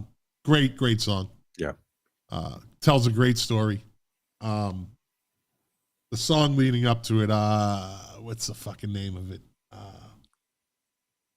It basically talks about the apocalypse. Fleas the size of rats suck on rats the size of cats, and 10,000 humanoids roam about the land. Future Earth or something like that is the lead up to Diamond Dogs. Okay. And that's when he starts with this ain't rock and roll, this is genocide. And then it goes into Diamond Dogs. He screams out, this ain't rock and roll, this is genocide. Yeah. But he's from a distance, right? You can hear him just yelling, but it's clear as day. And then it goes into, ow, and then I'm going to go again with an album cut. This is a great video. It was on the radio. It should be on the radio more. Like Panic in Detroit should definitely be on the radio more. Yeah. It really should. But it's not. And I say this song from the larger album, again from the Berlin Trilogy, 79, produced by Bowie and Tony Visconti, was DJ. I am the DJ. Yep. I am what I play. That's on Lodger? That's on Lodger, yeah. I thought that was later. No, that's on Lodger, yeah. Cool song, man. So think about that, right? You thought it was later. That's how that whole the shit that he was doing in Berlin was so ahead of itself. I thought it was on Scary Monsters. No, and it all started with Station to Station. Mm-hmm, he started getting this, like, he's really going to hone in on this sound. And he wasn't anybody. He was the Thin White Duke, but he didn't really have a persona during these movies, during these albums. So perhaps he referenced, and say Station to Station. He might have. Let's go back to. Well, he kept improving on what he had started. On what he had started, yeah. Yeah, when they went to Berlin and recorded those 3 albums. Yeah. And Low was one of the albums. Now, the story I heard was him and Nick Lowe had some sort of friendly rivalry, maybe. I don't think Bowie had any rivalries. Oh, well, Morrissey didn't particularly like Bowie. That's for damn sure. Really? Yeah, you know what they were doing when Morrissey was huge, when he first left the Smiths. So we're going back to like 91. And Morrissey was opening up for Bowie. First, whatever. He did like 3 or 4 shows. And Bowie saw that Morrissey had a fucking huge following. And evidently, as Morrissey will tell you, Bowie didn't particularly like that too much. Okay. So Bowie came up with this idea. He said, how's this? Your last song, I'll come out and you'll sing the first half, then I'll sing the second half, and you just kind of, stage, and I'll pick up the show from there. Now, Morrissey's nobody's fucking fool. Yeah. Right? He's like, what? Because Morrissey himself is a prima donna. Right? Sure. So he knows what the fuck's going on here. Yeah. Bowie's slighting him. Mm-hmm. Bowie is like not giving him his moment to his people. Yeah. To walk off the stage. His last moment, he's got to share it. Yeah. he doesn't want that because who knows what happened before that? Maybe people started leaving because they only wanted to see Morrissey. Right. So Very they're going to stay. They're going to stay to see Bowie get on, and some will stay. Some will stay to see Bowie. But you got the Morrissey fans that just wanted to see Morrissey. Right? Again, very rabid fan base. Yeah. Especially back then, he was really on top of the world. You know, I do a Morrissey impersonation. Oh, jeez. I'm not going to do it. I would definitely put you in the fucking I'm not doing it. So, when there's more people here, I'm going to do it. I'm going to do it. Okay, so you're going to spend your time in the penalty box? Yeah, okay. So evidently, Morrissey was like, you know what? I will not do that again. And I'm fucking leaving. I'm leaving the tour. Fuck you. Wow. Oh, really? And they were like, why? You know, the press asked why. He said, because I will not kneel at the altar of Bowie. Well, I refuse to kneel at the altar of Bowie. Good for him then. Oh, no. Yeah, he knew. I mean, that's pretty dicky and douchey of Bowie to be like, you know. And that's what Morrissey was saying. Another diva, too. I mean, come on. And he liked Bowie. Like, he was very honored to be on the tour with him. I would think so. So many musicians, English musicians, you know, Bowie's, you know, he's one of those, became one of those elder statesmen, but he was someone to look up to and, you know, inspired a lot of people. I mean, Duran Duran. Yeah. You know, Roxy Music. I mean, whomever, but. Yeah. So. Wow. Mark Talent says, fuck Morrissey. First of all, I say, fuck you, Mark Talent, right? And second of all, fuck Gene Simmons. How's that? Fuck Paul Stanley. How's that, Mark Talent? You know, Mark Smith does a great Gene Simmons impersonation. When he cannot laugh through it, he does really good Gene Simmons. Okay, we'll get him on. We'll get him to do it. Next week will be impersonation night, too. Okay. So, yeah, that's it. That's our top 10, right? Where are we at? An hour 16? You know we didn't mention? Nobody mentioned Rebel Rebel, I don't think. Well, I mean, so let's not stop here then. We're not going to go on with more songs, but so isn't that the thing? This was our favorite top 10. Yeah. Right? Doesn't mean we don't like the other songs. Mm-hmm. This was a list that I would put together if I was going to do a mixtape. Mm-hmm. Right. Rebel Rebel, you hear it all the time. Yes. You know, Fame, you really hear it all the time. Mm-hmm. Do you ever hear the version Fame 90 that he did? He redid it. He redid it. I might have, but I'm not sure. It's very funky, more up to date, little more faster pace. Okay. I liked it, just like I liked the Police doing that remake of "Don't Stand So Close to Me." I actually like that. Did we talk about that last week? We didn't get to it. We did not get to it. No, we'll talk about it. Mark Smith had something to say about that, so we'll do that next week. I re-listened to it and got a different perspective on it than I did in 1986. Right. Yeah. Right. Yep. It's not bad. I did not mind it, but we'll talk about it with Mark Smith. Okay. Suzanne McPhail, go Trump. Okay. That's my other show. That's my other live stream. Trump 2024. All right, we're kind of crossing out. No politics on this show. No politics. Unless I'm throwing something in Jack's face. We've heard that a few times. And makes Mark Smith a little bit uncomfortable sometimes. Wait, there he Not goes so much again. Uncomfortable, but he goes, there he goes again. He's doing it again. He's doing it again. Like when I dogged Rolling Stone magazine, he goes, I subscribe to Rolling Stone magazine. He does, yeah. And he actually held up the fucking recent issue of Rolling Stone. Oh boy. I want you to know nothing offends me. I wouldn't think so. Listen. After what we went through about 20 minutes ago with your mom and fucking Clarence Clemens, that was close. That was really close. I think I'm pretty sure you can take a lot. You can't hurt me.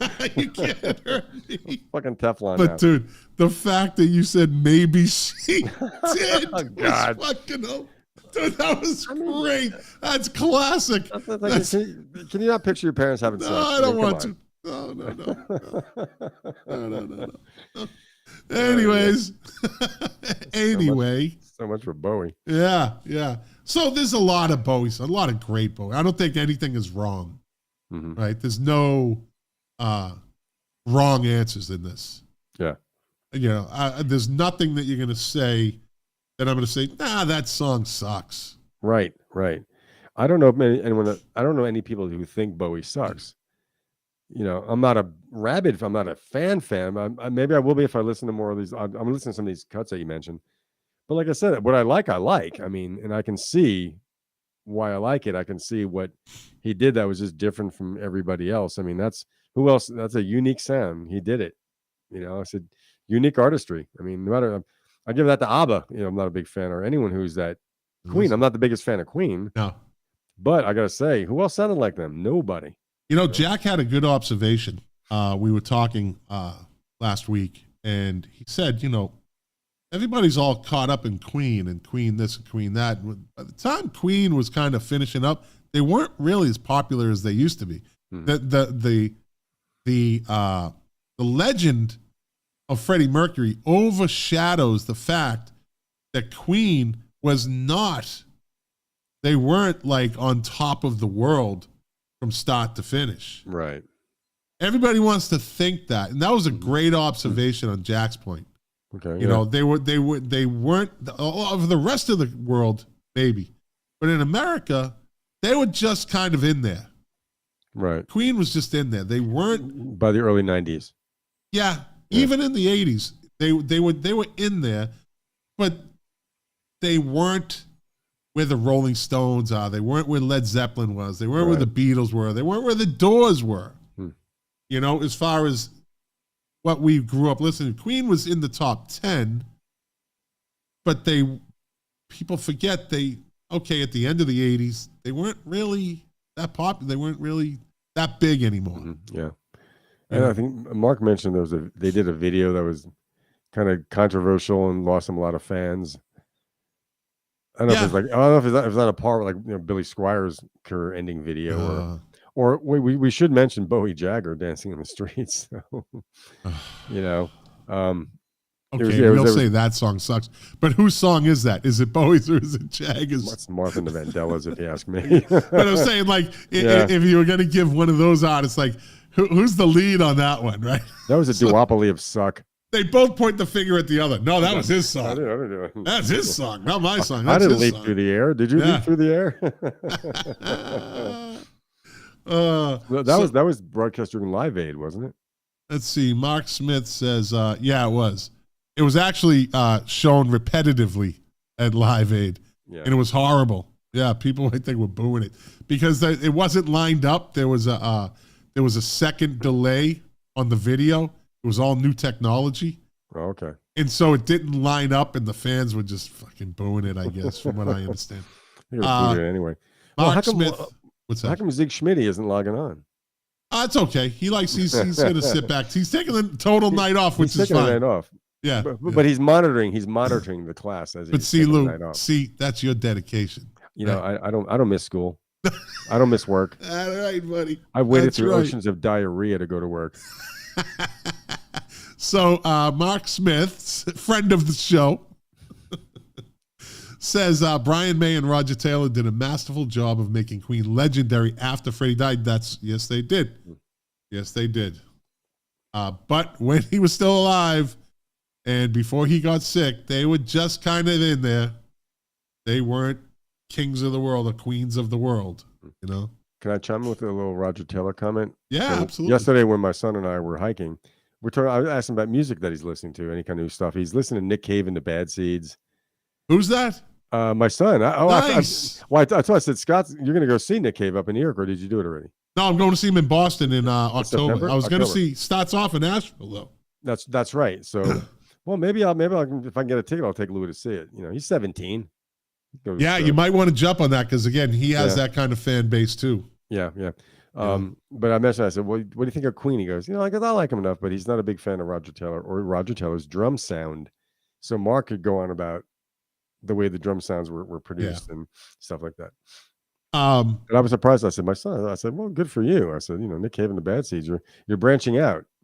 Certainly is. Yeah. Certainly is. He's not with the Bad Seeds, though. He's with, he has, what's his name? Mark Green. if I can forget his name, from Radiohead, the guitarist from Radiohead, is on tour playing with him. It's not with the Bad Seeds. Still, I want to see him. Okay. I'm not going to turn down a chance to see him. Let me see. Mark Smith says, I didn't take a day off to move boxes of wine around a fucking house. Okay. Oh. Whatever the fuck that means. I think that's a dig on my job. Oh. I'm also a sales consultant, Mark. Oh, it's getting there. You drink that yellow tail with that. What do you call it? That armadillo tail wine. Armadillo tail. You want some Australian wine, Mark? I'll send you some Australian wine. It'll knock your socks off. There you go. All right, let's jump into 10 favorite albums. 10 favorite albums. Yeah, 10 favorite albums. Doesn't mean they're the greatest albums ever made. Doesn't mean they have to be legendary. These are your favorite albums. And kind of a little descriptor as to why. Okay. And any, quick info you can give on it. Sure. So give me, and these aren't in any particular order. May I preface, because you were an album collector. Yeah. You're an album collector. Yeah. I'm a singles guy, so I love the stuff we talked about. And sometimes, like you mentioned things to me, like these Bowie songs. I heard them, I don't know them stuff. So, but my albums, based upon singles I've heard. Yeah, that's fine. Yeah. Cool. So we got 10 up. Camper von Beethoven, Key Lime Pie. Wow. Late 80s. It was something where, I was once that whole early 80s indie rock thing came in, I loved it because, music got to me a little too much big business to me for a while. And the indie bands, some are just kind of marginally talented. If you look at as far as talent, virtuosity versus how you can write a song and play. We mentioned the Replacements, how they weren't really a good band, really, to think about it. But they had songs, they had a thing though. But Campervan was a band, like I liked them early on because they were quirky, almost like surfy, punky. I haven't heard them mentioned in a long time, buddy. Oh yeah, and that's the last show Perry and I saw together at the old the new Ritz in New York. But it was on that tour for the album Key Lime Pie. But it was this album. It was a turning point because I liked a lot of the alternative rock, but I thought some of the players that really weren't that great musicians, and I always aspired to be more of a player. So that was an album. It was almost like alternative indie rock prog, where they really went. I turned Mark onto it. It was a total different thing. I said it showed that you can be a sort of a not a big band, not a super successful band, but you can actually be a player. And the musicians in this band they're stellar. Great stuff. The songs were great. The subject matter, the lyrics. David Lowery, he went on to be in the band Cracker. Great lyric writer. Cracker was much more straight ahead, almost like country rock, indie, country, cow punk, whatever. But this album, the songwriting was great. The instrumentation. This is something where I'm like, every song I wore that album out. But it was a nice thing because it let you know that you could actually, be a player. None of the Replacements could play in Camper von Beethoven. They couldn't cut it. The drummer could not cut it. So that was something where I said, okay, this is something where the music's quirky. There's something there. A catchy song is a catchy song, but I just thought overall it was just a great production, great record. I think it was great for music overall. All right. Yeah, they had a little run, late 80s. Yeah, like they did. Yeah, not a big one. They've carried on. They regrouped. Once Cracker came, Camper von Beethoven regrouped for a classic album. Was in New Roman Times, I think, somewhere in the mid '90s, I think. But a great band. They've kind of disappeared, but right. Maybe we'll hear from them again. All right. They might still be around. Who knows? I'll start off with a lot of people already know this. Sinead O'Connor's debut album, The Lion and the Cobra, came out in November '87. Right, she recorded that album when she was like 7 months pregnant. Yeah. Wow. Yeah, and the title track is actually from Psalm 91:13, where it says, "You will tread upon the lion and the cobra." And there's a track on there called Never Get Old. This is what I call a perfect album. And a perfect album to me is every song on it, you can listen to it from start to finish. Yeah. And every song is good. Yeah. Right. And I've heard fucking thousands of albums in my life. And very few stand out to where I can listen to them all the way through. All the way through. Yeah. You get 5 songs that you like sometimes, right? Like you said, you might get one song and you buy the album. Yeah. 10cc, that album that had I'm Not in Love on it, right? Yeah. And maybe did they sing The Things You Do for Love? Yeah. Right? Yeah. Maybe that was on that album also, but that probably was it. Yeah. But I bought the album. you know. But so the track Never Get Old, it opens with this beautiful but dark Gaelic recital of Psalm 91, and it's by Enya. Okay. You know who Enya is? Oh yeah, yep. Oracle Flow. Mm-hmm. She's from Clonard, that family. Another Irish person, yeah. Yeah. It's really, I mean, it's very haunting. And it was, I don't know who produced it. Some Irish guy produced it. But it's really a fucking great album from start to finish. If you've never listened to it, really, really, it's one of the things I recommend listening to that album. Her voice stood out. She was so good, man. Yeah. She was so fucking good. Mm-hmm. Just like, and then she just, unfortunately, was bipolar. Oh my God. I mean, schizophrenic, and it just really. Unless any read from her, she was living in a halfway house in New Jersey. She's had a hard life. Yeah. Man. Yeah. Hard I think life. her son might, I don't know, her son's got some issue. I mean, I think he committed suicide. He might have, yeah. I mean, the article I read, I mean, it was really sad. It was just, I mean, obviously a bring down, but. She had it. I don't know where she she had is it now. all. And you know what? If she did what she did, again, a girl that was ahead of her time. Yeah. When she tore up a picture of the Pope, that was back then. It was like, what? That was the downfall of her career, right? Yeah, especially in America. She didn't care. She stood her ground, and she's made her statement. If she did that today, she'd be a fucking global icon to the crazy fucking, the leftists, and she'd be a Twitter queen. Or anyone who's anti-organized religion. Yeah. Yeah, so I mean, listen, I didn't particularly agree with what she did, but well, my problem is, I don't recognize non-Italian popes. So that was Pope John Paul II. So I don't give a shit. All right, we killed the Italians killed Christ. The papacy is ours. Wow. Wow.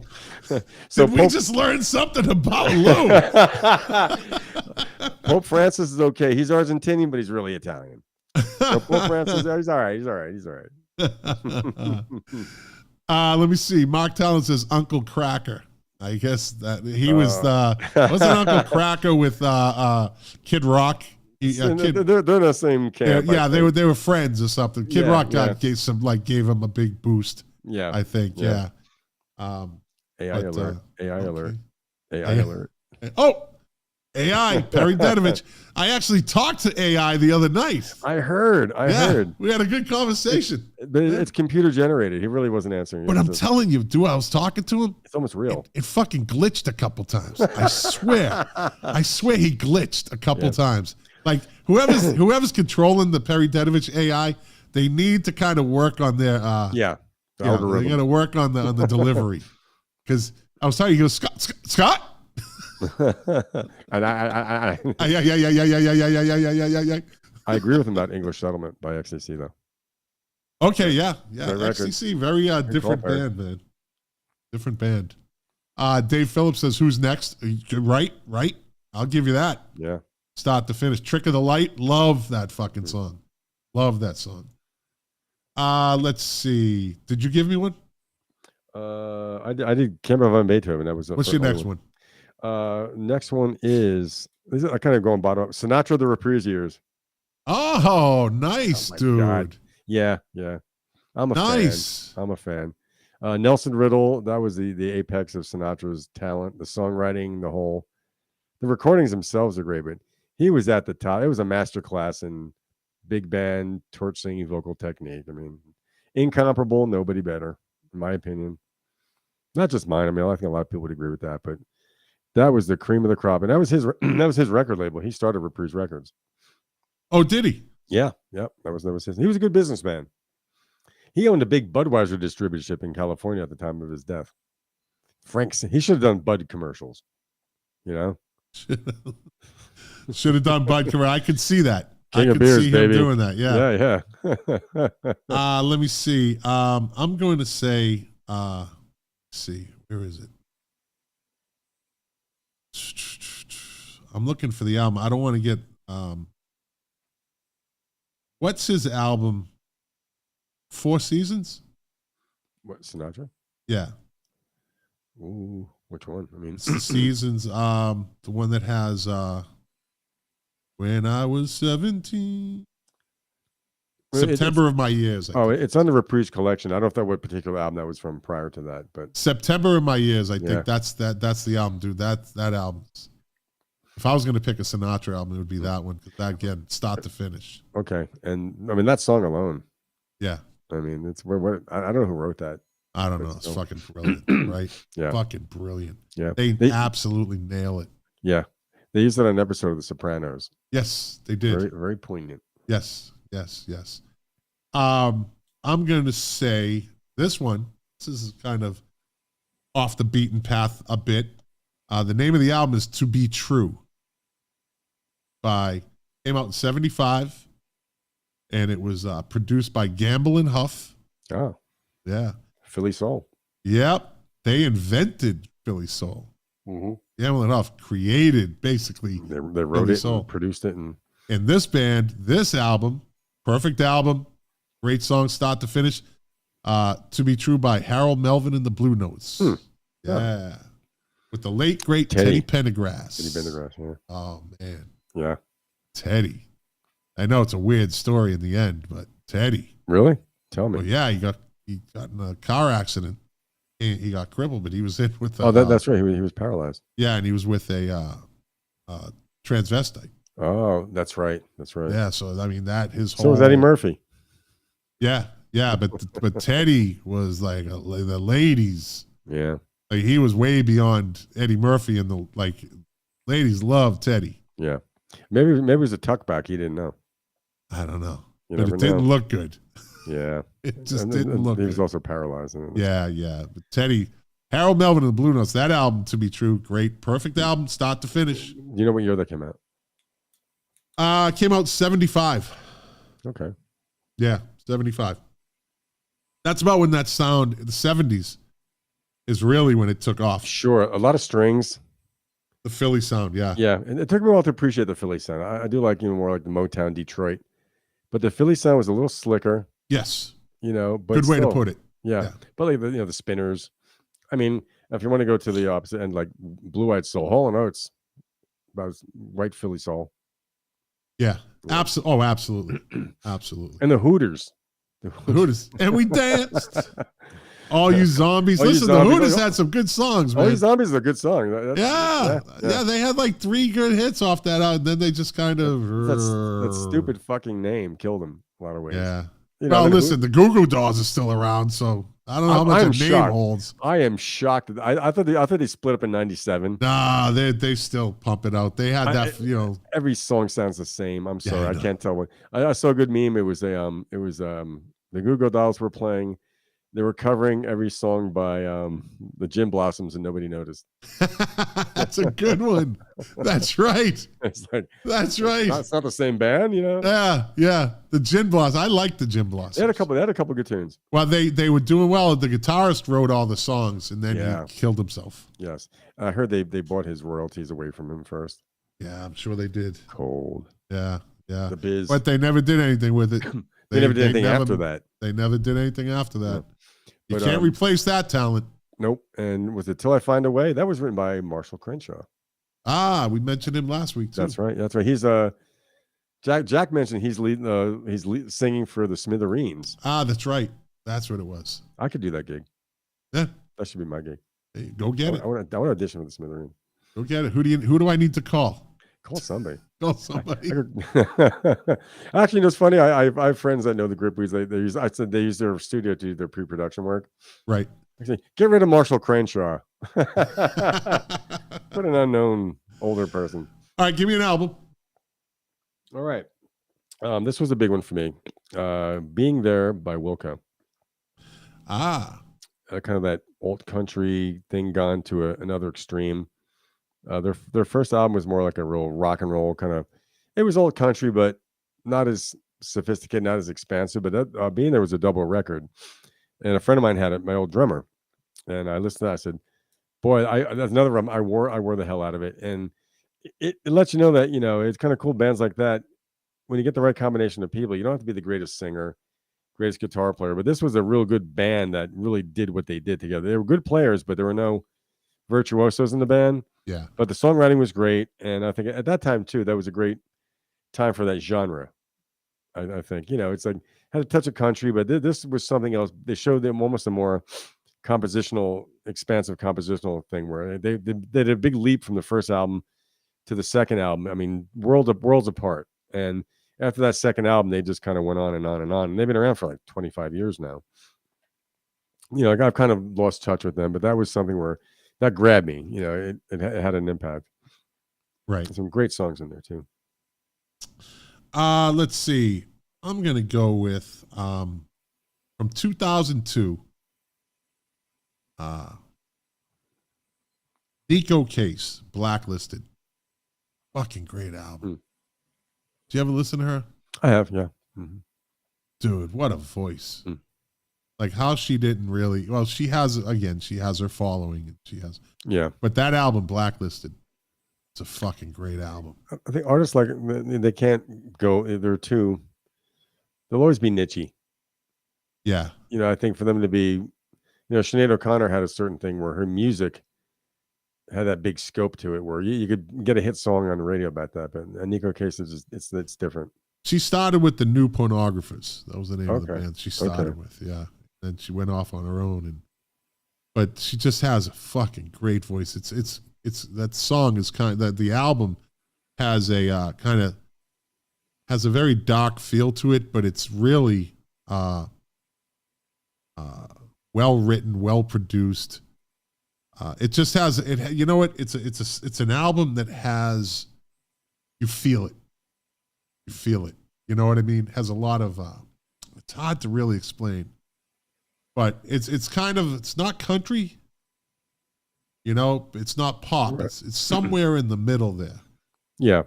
You know, you might listen to it and go, "That's country," but it's not really. It falls into with that old they call it old country, where it's got elements of that. There's some twang, reverby kind of, but it's got more of a dreamy aspect to it. Give it a listen. Yeah. Okay. Blacklisted, Nico Case. I'd have to listen to an album because I've heard individual tracks. Yeah, listen to the album, and it's one of those albums, start to finish. What's the album called again? Blacklisted. Yeah, great album. A nice listening. It's not hard. It's not heavy. It's not, you know, it's something you put on in the car if you want, or you fucking sit back on a Saturday night. Grab a fucking a beer or a wine or a whiskey. It goes with any of it. Excellent. It really does go with any of it. And just listen to fucking turn it up and listen to a really fucking nice album. Cool. All right. You know, and it brings you, has different levels to it.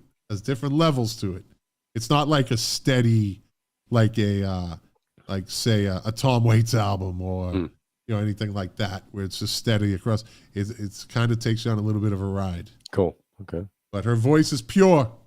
No doubt about that. What do you got? I got going back old one. The band's second album. The band. It's a Desert Island album. It's just another one. I love every song except for one. In retrospect, doesn't really kind of cut it for me, but it's a thing where it was the beginning of I think that album pretty much coined the term Americana before it was Americana. I think a lot of what became Americana was so heavily influenced by that record, and wasn't a big seller. It didn't sound good on the radio. It was very bassy. If you hear like Up on Cripple Creek, it sounds like a home recording in a lot of ways. You know, they didn't mix it to be like a mass big thing, but it was a homegrown record. They recorded in a studio where they rented Sammy Davis Jr.'s house, turned the pool house room into a studio. They boxed the windows out. They did a total DIY recording like that, you know, using a different budget. You know, they were on Capitol Records, but some classic songs, the night they drove Old Dixie down. Up on Cripple Creek is on there. A couple other ones. Across the Great Divide. For band fans, that is the album too. And every band fan I know says that's the top 5 album that they would bring on. You know, the so-called Desert Island disc. You know, right. But you know, it's also known as the Brown album. But it influenced so many other groups and musicians. When Clapton wanted to quit Blind Faith or whatever he was doing to join the band, he asked them to join. When their first 2 records came out, he's like, just let me play in your band. Really? Yeah. And even the Beatles in their Let It Be period, if you look at the way they dressed, they were dressed in this sort of like almost country rural thing. But I do think George Harrison hung out with them around that time. So, and Joan Baez did a bad version of The Night They Drove Old Dixie Down. You probably it was probably, yeah. It got more radio play initially than their version. I agree. It's I'm not a big Joan Baez fan. I mean that folk element, I don't really know much. I know about her more than I've heard her music and stuff. But yeah, I do think that they were very influential on me. And Levon Helm was my favorite all-around musician of all time. Yeah. So and that was they were all talented. That was like a perfect band. They were crazy talented. Garth Hudson, I still think, is the best keyboardist ever in rock and roll. Yeah. Much more than a rock and roll keyboard player. Rick Danko was a funky ass bass player. Yeah. They had 3 great singers. I mean, that's my idea of a true band where, if you're a frontman that can carry like a Mick Jagger, a David Bowie to be the only singer, if you got that, you got that. But the band had 3 people that did that. And right. Just a great unit too. And great songwriting too. What people say, whatever you say about Robbie Robertson, in his heyday, the guy wrote some really, really amazing music. Yeah, you can't go wrong with that album. That's a classic album. It'll always be a favorite of mine. Yeah. I'm going to go with 2008's, again, kind of off the beaten path. And I like female singers. Mm-hmm. Is that Jessica Lee Mayfield, Blasphemy, So Heartfelt. Heartfelt. Don't know her. It's a great album. What's the name again? With Blasphemy, So Heartfelt. One word. And what was the girl's name? Jessica Lee Mayfield. Where'd you hear her? I heard her in 2008, and of all fucking places, dude. It was a Sunday afternoon. I was out with my first wife, God rest her soul.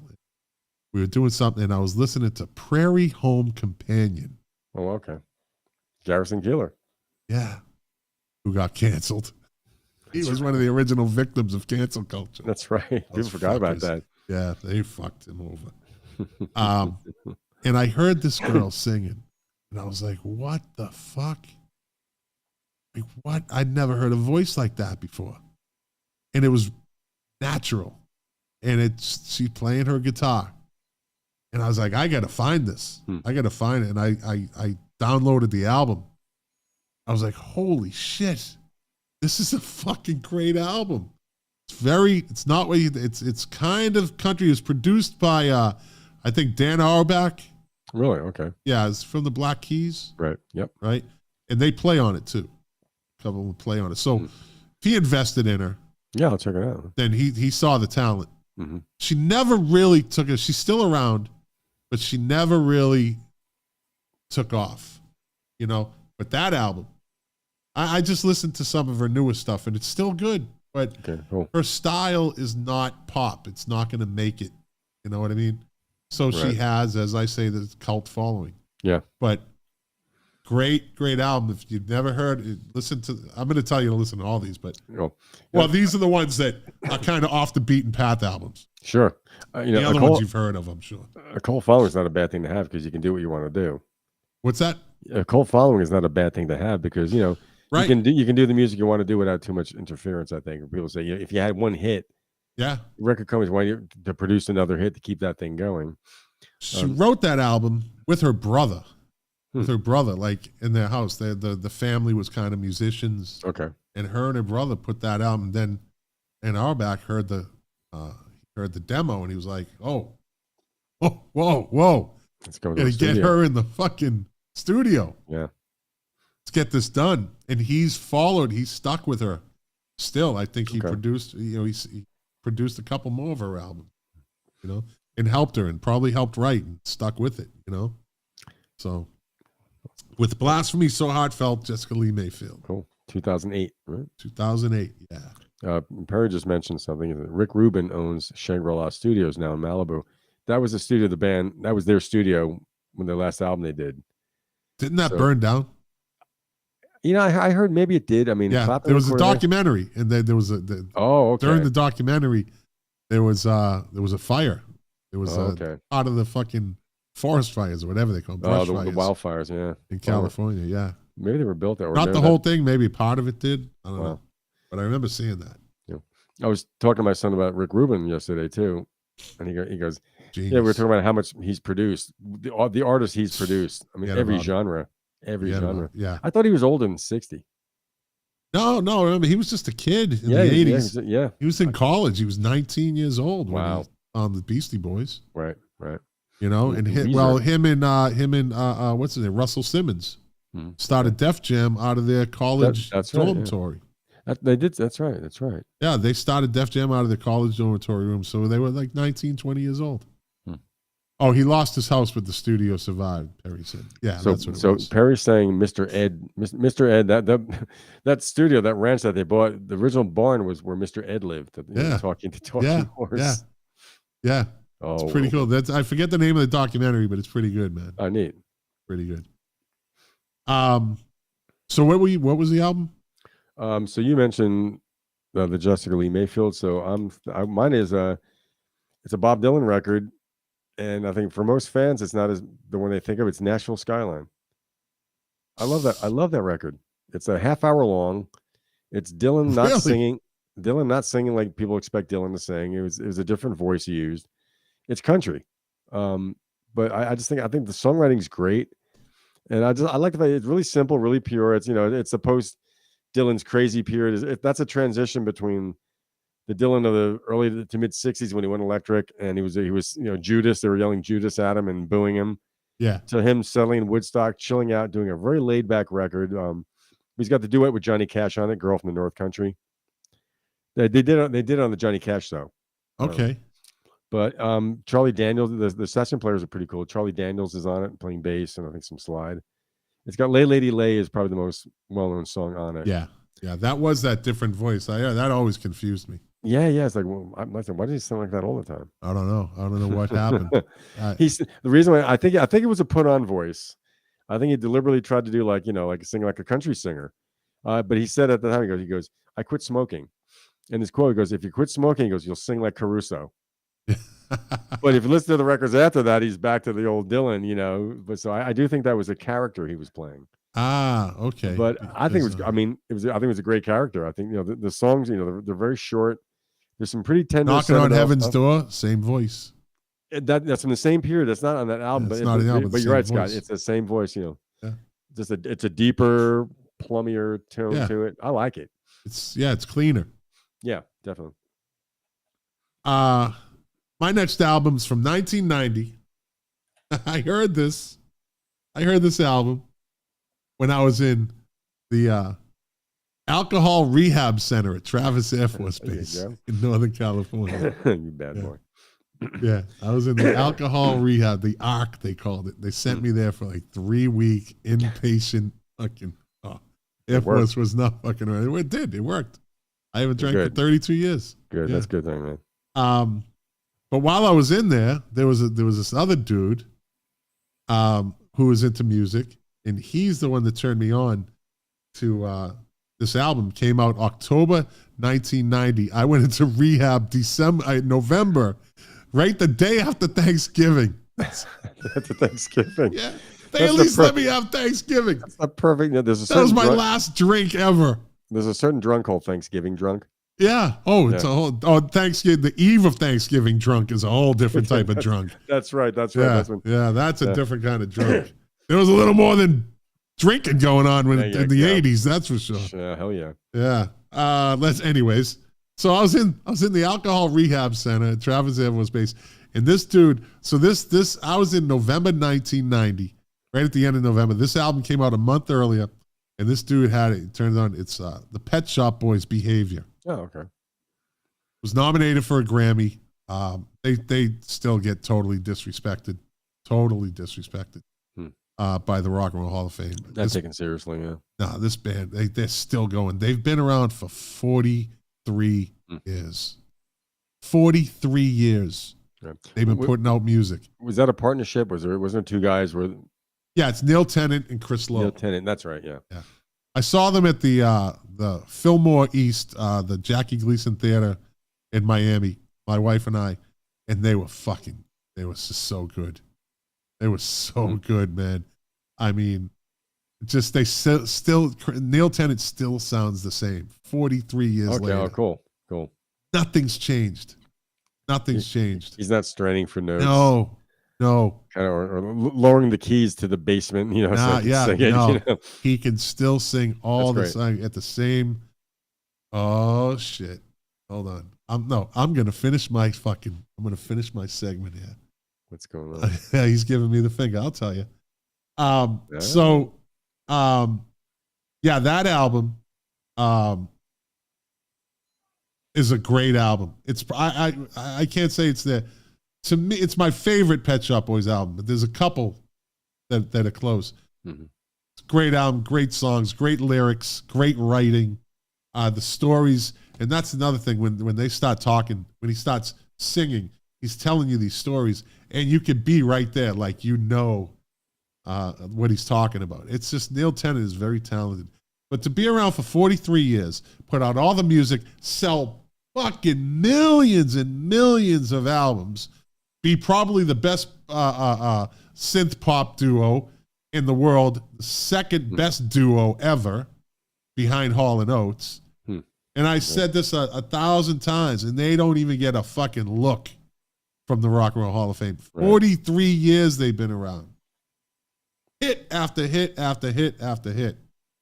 But no, they don't get looked at. And with that, here we go. Well. Mark Smith shows up at an hour 55. John come lately. I'm here for Caesar Calicchio. Hail Caesar. Hail Caesar. Et tu. Do it, Lou. Uh-oh. This could be the fast. Where's he? All right, he's keeping him on. I was prepared for my FDR. Some hate me, but I welcome their hate. Yeah. Hey, man. What's up, Mark? How you doing? I'm just going to step in and do my favorite album. Yeah, bring it on. And then get the fuck off. Yeah. It's Lou's show. I know. No mother jokes, please. Yeah. Oh, we already went through that. Yeah. God. What do you got, Mark? Zebra, their debut. Oh, of course. Of course. Perry would disagree with me wildly, but every song on that album is just a classic. And if you haven't listened to it, listen to it. What is Perry's dispute with that? Take your fingers from my hair. He says that might be the stupidest lyrics he ever heard. He's right. Yes, he did. He did say that. And he's right. He's not wrong, but it's still a great song. All right. Zebra, debut album. And it was the fastest selling debut album in Atlantic Records history. Yep. There you go. So what does that say, right? Yeah. Can't be bad. They filled the Led Zeppelin void. Yeah. Tell me what you want. Yep.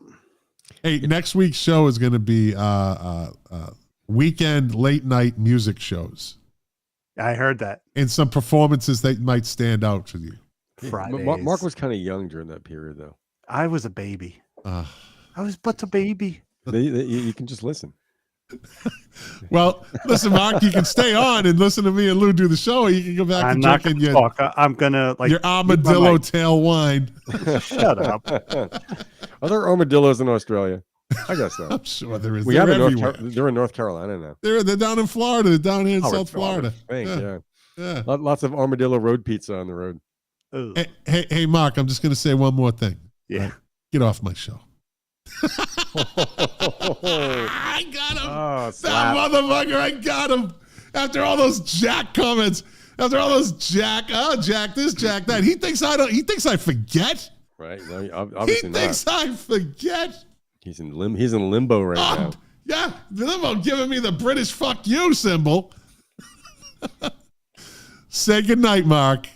Do you want to stay on? I'm only kidding. Do you want to stay on? I'll stay on. That's okay. Okay. All right, good. I thought you just wanted to come off of one quick show. So, Lou, give me, did you give me the album? No. No, I was talking about me and Rehab. Me and the alcohol Rehab. And I'm drinking wine.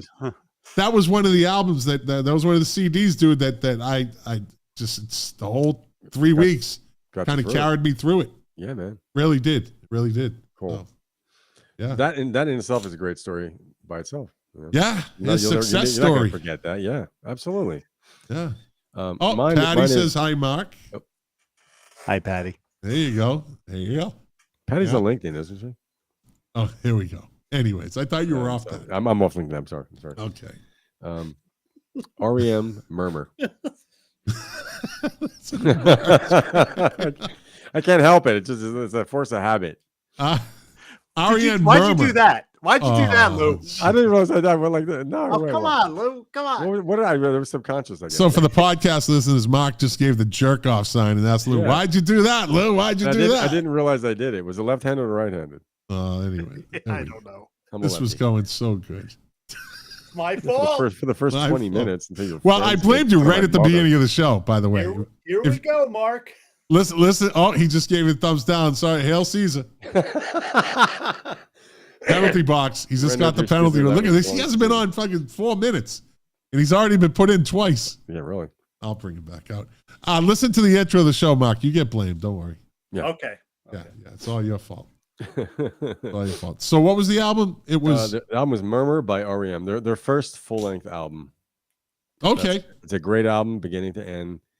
It's moody. It's got a certain sound to it. And another thing, that was just one of those transforming albums where like you heard a band, you could say, you could relate to it. It was mysterious, but it was very accessible in some way. It was very simple, but recorded really nicely. And I just think from beginning to end, I love every song on it. And I listen to it once a year, and it does put me in a mood. Sometimes it's a weird, it's almost nostalgic and almost a melancholy thing, but not too melancholy. But I just think that was a band that showed so much promise with that record. Yeah. And they definitely lived each album. They had the perfect career. Each album did slightly better than the next one. So they had this, they didn't have this right off the starting gate. They had a #1 album and smash, and they fucked up trying to follow that up. And the record industry machinations and bullshit they can get into. So they had the perfectly nurtured career until the end. Well, yeah, I mean, their last thing. I mean, they tried to stay relevant.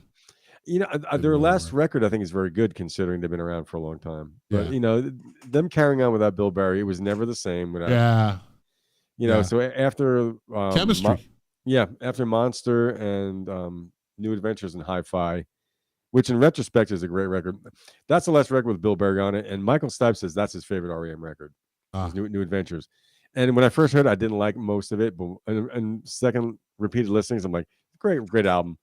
But they were kind of hit and miss after that, but they did go out on a good record. Yeah, their last two records are very good. Two records are great. Yeah, Accelerator, and I forgot the name of the last record. Yeah, Accelerator was a fantastic. Anyone who could put Ludacris or what was that lyric? Odifian or something? I forgot. Great lyrics. Yeah.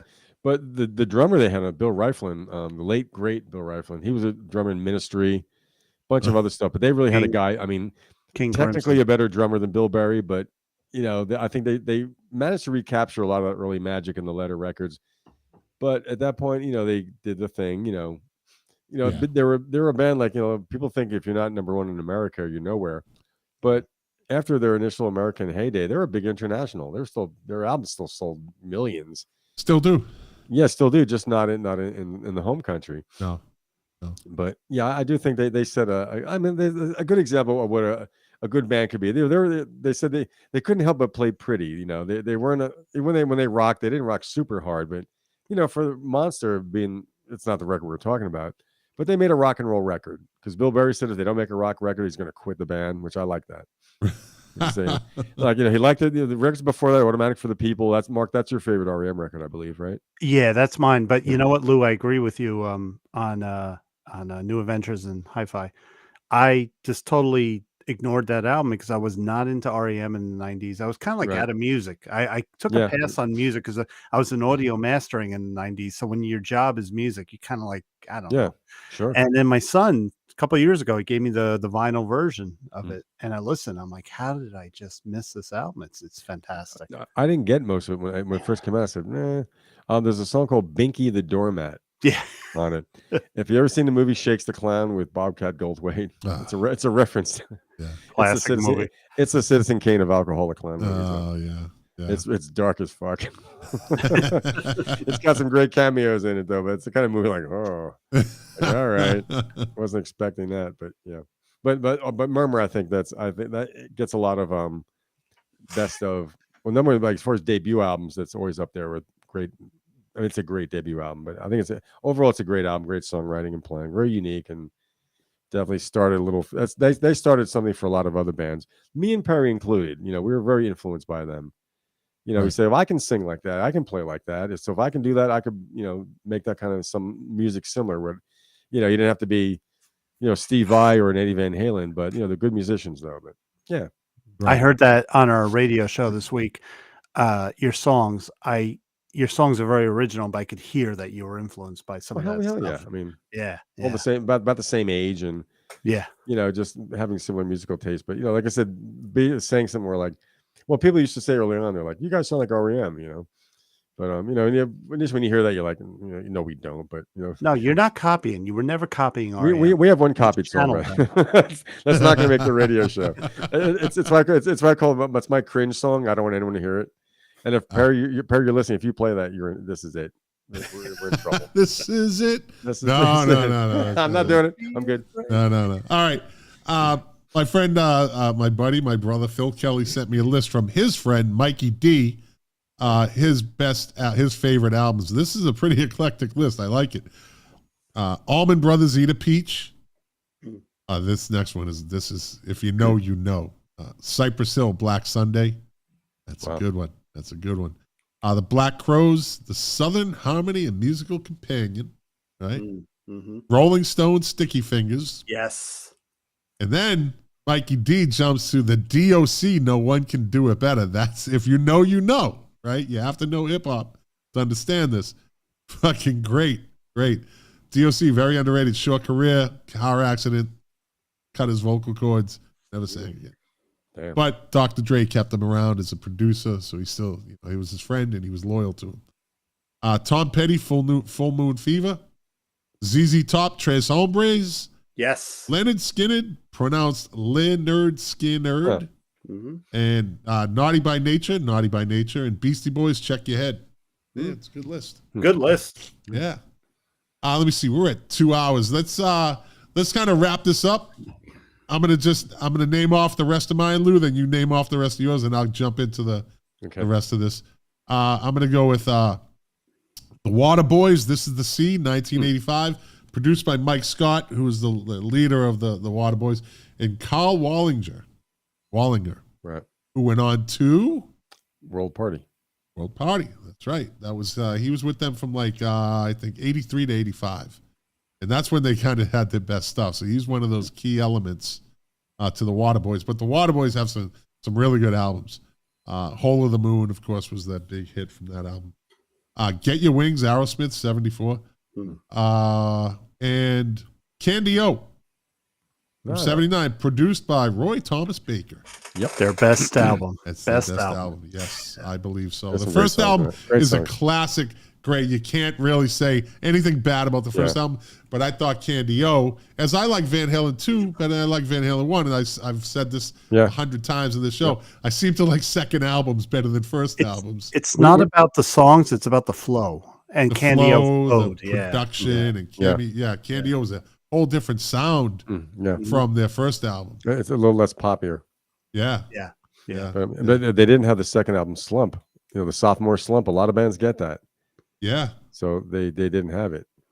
Let me see. His friend said something. Somebody had Phil Kelly sent me this today, and it was evidently in a thread online. It said the cars were so unique, so toe tapping, so just right for the time period, and even today, when they first came out, like millions knew. I as well said the band is going to make it. And the rest is history. Rest in peace, Rick and Ben. And this dude responded, one of those albums, Candy O, one of those albums like Abbey Road that you listen to beginning to end and all the songs connect together perfectly. Absolutely. Yep. Yeah. Interesting comparison. I've never heard. Yeah, because they do. They in the same flow rep. together. Yeah. Yeah. All right, give me the rest of your albums, Lou. Okay. Let's see. REM Document. Another two REM albums on one of my favorite lists. I just like the sound of it. It was good to hear that band get a bigger production. The songs are kind of quirky, and if you listen to it again, the one I love was their first top 5 hit. That's huge for them. Yeah. But some of the other songs like Oddfellows Local, King of Birds, it wasn't a hit album. It was a loud, cranky album, but it was loud. It sounded like a live recording, and that was just it was an exciting time to see them. This is an old classic on everybody's list, but it was very influential. Pet Sounds. Yeah. I like what to can you produce. say about it that hasn't already been said? Exactly. I like to produce music, and when I hear things, the song that your interest song that I mean, I say that humbly, like that helped me layer things, like hear like all this percussion sounds. Oh, absolutely. Why not? Yeah, why not? But it's a contentious thing. But I mean, I'd like to say that I took a little inspiration from that and said, what can I add to this thing to make it melodious and percussive and stuff? So, but obviously there was a huge influence on everybody in music, Right. But worth mentioning. Born and Run by Bruce Springsteen, that will always be one of my favorite all-time classic rock albums. All right. I listen to that once a year, and it's got a very, I'm a hometown boy, so how can I not? But I also think it was Bruce's, it's a success record because he was on the ropes. It's a torturous album he made. Jungle Land, you mentioned. I mean, come on. Yeah, great song. 10th Avenue Freeze Up. And I love every song on it. Meeting Across the River. Sure, a sophisticated song. Perfect album. Yeah. And so my last one is it's a Beatle album, Revolver by the Beatles. It's one of those. It's a diamond of a record. Yeah. Not a bad song on it. It's perfect. The playing is great. It's on a lot of people's list, but not being like an album guy. That's one. I think it's just definitely something I can't go wrong. Every time I hear any song from that, I'll just listen to it. Mark, give me 3 albums. Ooh, yeah. Okay. I'm going to go. Scott, you talked about an album that you had when you were in rehab and it lived with you, right? Yeah. Absolutely. I had a terrible accident and I was in the hospital for 2 weeks, and Achtung Baby was given to me. It just came out, and I lived with that for 2 months in the hospital. So that is up there. Not bad. That's every song on that album to me is just great. Did they make you eat a lot of Jell-O in the hospital? Yeah. I fucking hate Jell-O. If you ever spend time at Lou, it was Pascack Valley Hospital. And you lived. I lived, yeah. And that's where I was born. That's why they let me live. They didn't sew cockroaches up anywhere if you had surgery. All right. I hate Jell-O. Give me an album. Put fruit in Jell-O makes it worse.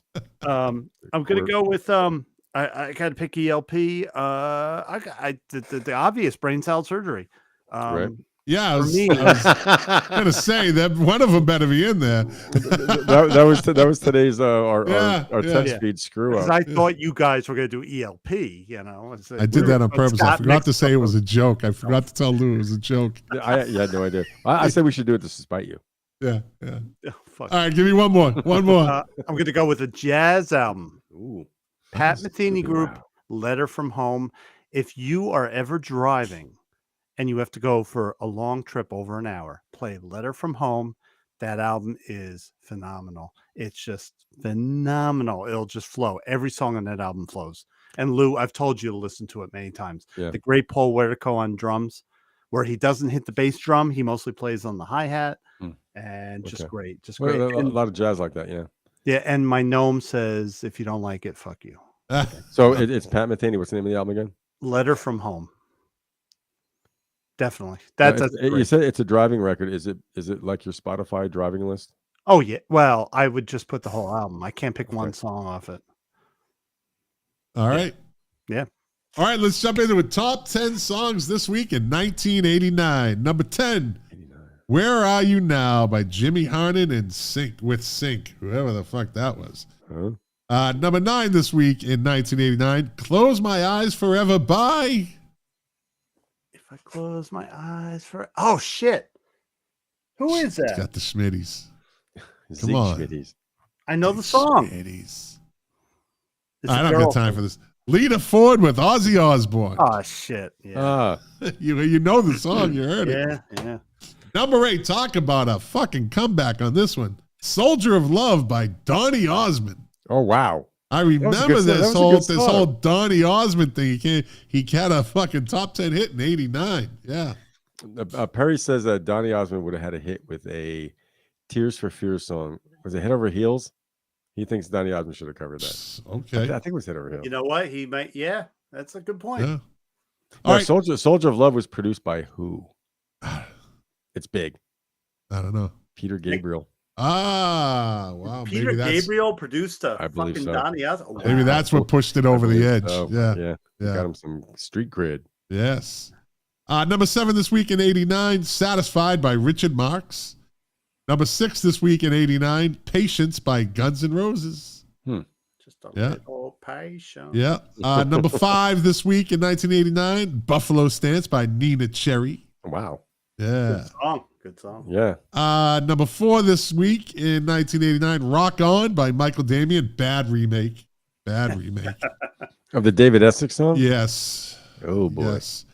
Number 3 this week in 1989, Every Little Step by Bobby Brown.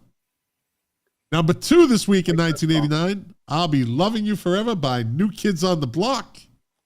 Yeah. And number 1 this week in 1989, fucking Gag Me with the Spoon, Wind Beneath My Wings by the fucking bitch Beth Midler. I don't care what you say about that. I love her as a person, but the song.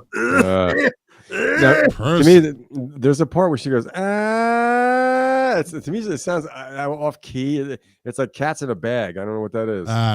Blue, you're the wind beneath my wings. Anyways, top 10 albums this week in 1989. Stop kissing up to fucking Caesar. Render to Caesar that which belongs to Caesar. Yeah. I'm gonna put my baby pictures up here for Lou. Oh, loves Jesus. It's little Schmitty. Top 10 albums this week in 1989. Number 10, Sonic Temple by The Cult. Great album. Yeah. Number 9 this week on the top 10 albums chart in 89, Big Daddy by John Cougar Mellencamp. Number 8 this week, the top 10 album chart in 89, Hangin' Tough, New Kids on the Block. Number 7 this week on the top 10 album charts in 89, Full Moon Fever, Tom Petty. Wow. Yeah, number 6 this week, the top 10 album charts in 89, Forever Your Girl, Paula Abdul. Good song, a good album. Number 5 this week, the top 10 album charts in 1989, GNR Lies by Guns N' Roses. Good half an album. Yeah. Good half an album, right? Mm-hmm. That's what carried that whole album. Yeah. I think the live shit was just throwing to fill the fucking album up. Yeah. Should have been an EP. Yeah, should have been an EP. That's right. Number 4 this week in the top 10 album charts in 1989, Don't Be Cruel, Bobby Brown. Number 3 this week. Now, this is strange that this album is number 3 in the country, but there's not a song in the top 10 this week. Like a Prayer by Madonna. You would think that she would have a hit and that she would be in the top 10 if she has a top 3 album, right? Right. Number 2 this week in 1989, The Beaches soundtrack. That's fucking Bette Midler. Bette Midler, yeah. And number 1 this week in the top 10 album charts in 1989, The Raw and the Cooked by Nina Cherry. Fine Young Cannibals. FYC. Yeah. I said She drives me crazy. I was thinking of Raw Like Sushi. I'm sorry. Time for This Day in Music, June 14th, 2019. Britney Spears was granted a permanent restraining order against her former manager, Sam Lufty, who looked after her career from 2007 to 2008. A judge granted a 5-year order forbidding Lufty from contacting Spears and her relatives and from making disparaging comments about them online. The singer's father, Jamie Spears, told the court that Lufty had been a predator, talking about a predator, on his family for over 10 years, and he was worried about his potential influence. Then he takes over and fucking keeps all their money. As a conservatory. On this day in 2012, Ringo Starr's birthplace in Liverpool was saved from a threat of demolition. On this day in 2007, Bob Dylan won Spain's Prince of Austria's Arts Award. I don't care. On this day in 2002, during a UK visit, Michael Jackson made a tour of Parliament. It was shown the monarch's throne in the House of Lords. Whenever Jackson went outside, he called for an umbrella to shield his face from the sun. Umbrella, umbrella, umbrella, umbrella. Jermaine, stop teasing. On this day in 2002, Mick Jagger became a Sir when he was knighted in the Queen's birthday honors. Sir Lips.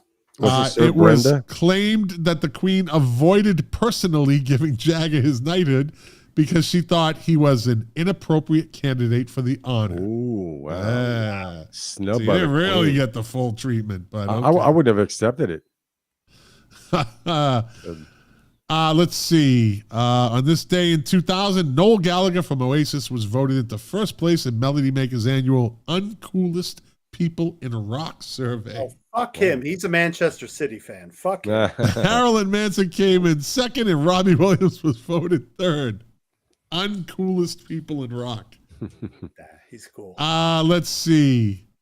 On this day in 1995, Irish guitarist Rory Gallagher died after a chest infection set following a liver transplant. Everyone thought he died of alcohol. It wasn't alcohol. It wasn't, really. Yeah. Voted Melody Maker's top musician of the year in 1972. Great guitarist. He died of the consumption. He auditioned for the Rolling Stones following the departure of Mick Taylor. Wow. Yeah. Let's see. On this day in 1994, it was a sad day. Composer Henry Mancini died at the age of 70. Yeah. Let's see. It was another sad day on this day in 1989 when Pete DeFreitas, drummer with Echo and the Bunnymen, was killed at the age of 27 when his motorbike collided with a car. Oof. Yeah, that's not a good way to go. Kind of like Barry Oakley. Yeah. On this day in 1987, Madonna played the first date of her Who's That Girl tour at the Osaka Stadium in Osaka, Japan. The tour became the highest grossing tour ever, grossing over 20 million. I think it's probably been beat by now. I don't know. But Yeah. because of ticket prices. Let's see. On this day in 1987, 30 hired hands moved 800 rented NHS beds onto Sawton Sands in North Devon for Storm Thorgerson to shoot what would become the cover of the forthcoming Pink Floyd album. Momentary lapse of reason. Very good. Rain interrupted the shoot, and the team were forced to repeat the exercise 2 weeks later. Oh, oops. On this day in 1986, the overrated Bob Geldof was named HRH Very overrated. on the birthday God, on his come list. on. Overrated. Terribly Overrated. His Overrated. autobiography is great. Overrated. I hate that Monday song. Well, I mean, you get sick of it after a while. Fuck you guys. It was a sad day and night. Look at, he comes on the show late and Double. says "fuck you" to us like how many times now? Let's see. It was a sad day on this day in 1986. 3 fans died during an Odyssey Osbourne gig at Long Beach Arena, California, after falling from a balcony. I remember that. Yee. Whoops. Yeah. Ozzy didn't know, did he? Let's see. On this day in 1984, a model of Boy George from Culture Club was unveiled at Madame Tussauds Waxworks in London, England, on his 23rd birthday. So you know what's coming up in birthdays. On this day in 1980, Billy Joel started a 6-week run at number 1 on the U.S. albums chart with Glass Houses. Yeah. It's not a big Billy Joel fan. I like him. I don't love him. I mean, I'm just, Couple things. Let's see. On this day in 1977, Led Zeppelin played the last of 6 sold-out nights at Madison Square Garden in New York City during their 11th and final North American tour. Wow. 77. The 3-hour set included 3 hours. The song remains the same. Since I've Been Loving You, No Quarter, 10 Years Gone, Stairway to Heaven, Whole Lot of Love, Rock and Roll, and When the Levee Breaks. Oh, I 3 got hour bootlegs. Zeppelin I got show. bootlegs from that tour. They were on fire. Yeah. Really?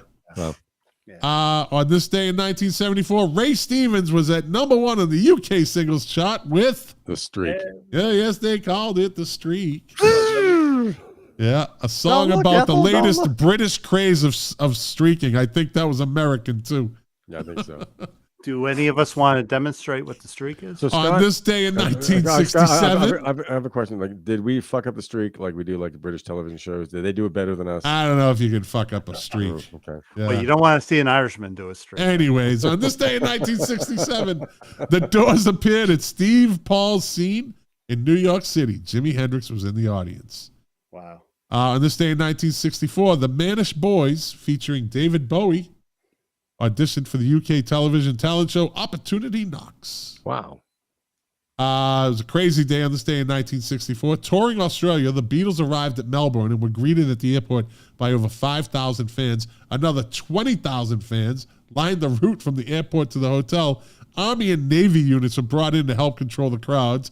Cars were crushed. Hundreds of girls fainted, and over 50 people were admitted to the hospital with broken bones. Yikes! Wow. What the fuck? Beatlemania. Fucking crazy 60s people. And finally, on this day in 1961, Patsy Cline was seriously injured in a car accident. During her 2-month hospital stay, Her song, I Fall to Pieces, gave the singer her first country #1, also became a huge country pop crossover hit. I got to ask, was she driving? Oh. Oh. Because she did have a reputation. Ah, okay. Did she eat Jell-O in the hospital? I did.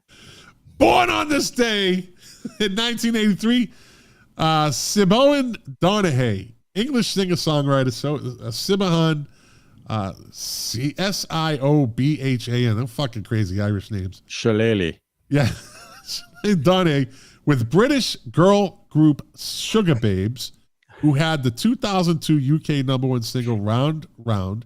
In 2006, British hit singles and albums named the Sugar Babes the most successful female act of the 21st century, with 6 UK #1 singles and 18 UK top 10 hits. All right. Jesus. You know, Scott, you're Irish and you had to have an Italian guy read a name to you. That's fucking sad. You know what's sad? You're in the penalty. That's what's sad. Truly sad. You want to be sad? Tragically sad. This could be a double minor. Give him a double minor for that one as he pounds down that last He's got glass. at least 4 per show, isn't he? Jesus Christ. He's definitely, yeah. Is that in his contract? He's like the Dave Schultz of fucking the Terry O'Reilly of fucking Milk Crates and Turntables. He spends most of his time in the penalty box. All right. Born on this day in 1963, Chris DeGarmo. Queensryche. There you go. Wow, good. Yeah, there you go. What did he play? And he quit mysteriously, and they have not been the same since. Jeff Tate could leave, and they could What did he replace play? him. Guitar. There you go. And he was a major songwriting influence on the band. Born on this day in 1961, Boy George. Born on this day in 1960, English jazz and rock drummer, pianist, Gary Husband. Gary Husband. Yeah. Worked with many artists, including Jeff Beck, Level 42, Jack Bruce, Gary Moore, Jim Nail, John McLaughlin. Wow. Let's see. Born on this day in 1958, Nick Van Eed, singer with English rock band Cutting Crew with their one-hit wonder, I Just Died in Your Arms Tonight. That's They might have another hit after that. But born on this day in 1949, the late, great English drummer and songwriter, Alan White. there you go, Alan White, known for his tenure at progressive rock band Yes. Yeah. And in 69, he joined the Plastic Ono Band. What a mistake that was. He was almost a fifth Beatle there for a while. Yeah. I mean, Instant Karma. He's. I think he's the main drummer of the Imagine album. He's on a lot of that. Born on this day in 1948, American guitarist and session player Steve Hunter, who had worked with Lou Reed, Aerosmith, Alice Cooper.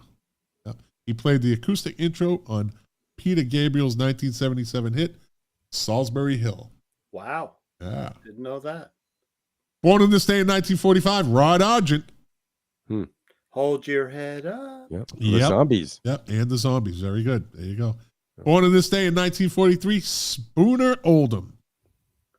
American songwriter and session musician, organist, best known as part of the studio backing band known as the Muscle Shoals Rhythm Section of Alabama. Okay. He had a connection with Rolling Stones. Yes, he did. He played on many hits, including Percy Sledge's When a Man Loves a Woman, Aretha Franklin's Respect, Wilson Pickett's Mustang Sally, worked with Bob Dylan, Delaney Bryant, Willie DeVille, Joe Cocker, the Hacienda Brothers, Linda Ronstadt, Jackson Brown, the Everly Brothers, Dickie Betts, Cat Power, J.J. Cale, and many others. Wow. And finally, born on this day in 1931, American soul singer and multi-instrumentalist Junior Walker. Multi-instrumentalum. Yeah, and I'm not even drinking.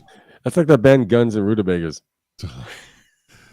Gentlemen, that's the show. We did it under 2.5 hours. We got 2:28. Barely. We're at 2:28. I'm sorry I crashed. That's all right. Mark, thank you for coming on at the very end. We appreciate the effort. Lou, my friend, good show, buddy. Thanks. Yeah. Good show. Lou. Solid show. Solid show. Mother jokes aside. There you go. Patty Yossi says, great show, Scott, Lou, and Mark. Thanks for all the Q, all the great info. Lots of laughs. Patty.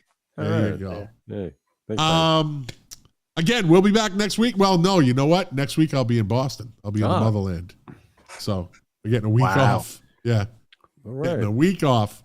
But when we come back, we'll have plenty of info about the late night weekend music shows, concert shows, or any of it. Any and all of it. And let's see. I want to say to everybody, thank you for watching. Thank you for listening. If you like it, share it. If you don't, well, thanks for listening this long. And as I always say, you are the engine that runs this machine. Without you, it would just be me talking to Lou about music, and that's not a bad thing. With Mark coming in at the end and trying to the closer breaks the fucking rhythm. I just want to get on the meeting minutes. That's all I want to do. I was there. I want to get in the meeting minutes. I can say I did the show. My streak is intact. I get paid. Yeah, the hot sauce is on this way. Hot sauce. There you go. on eggs.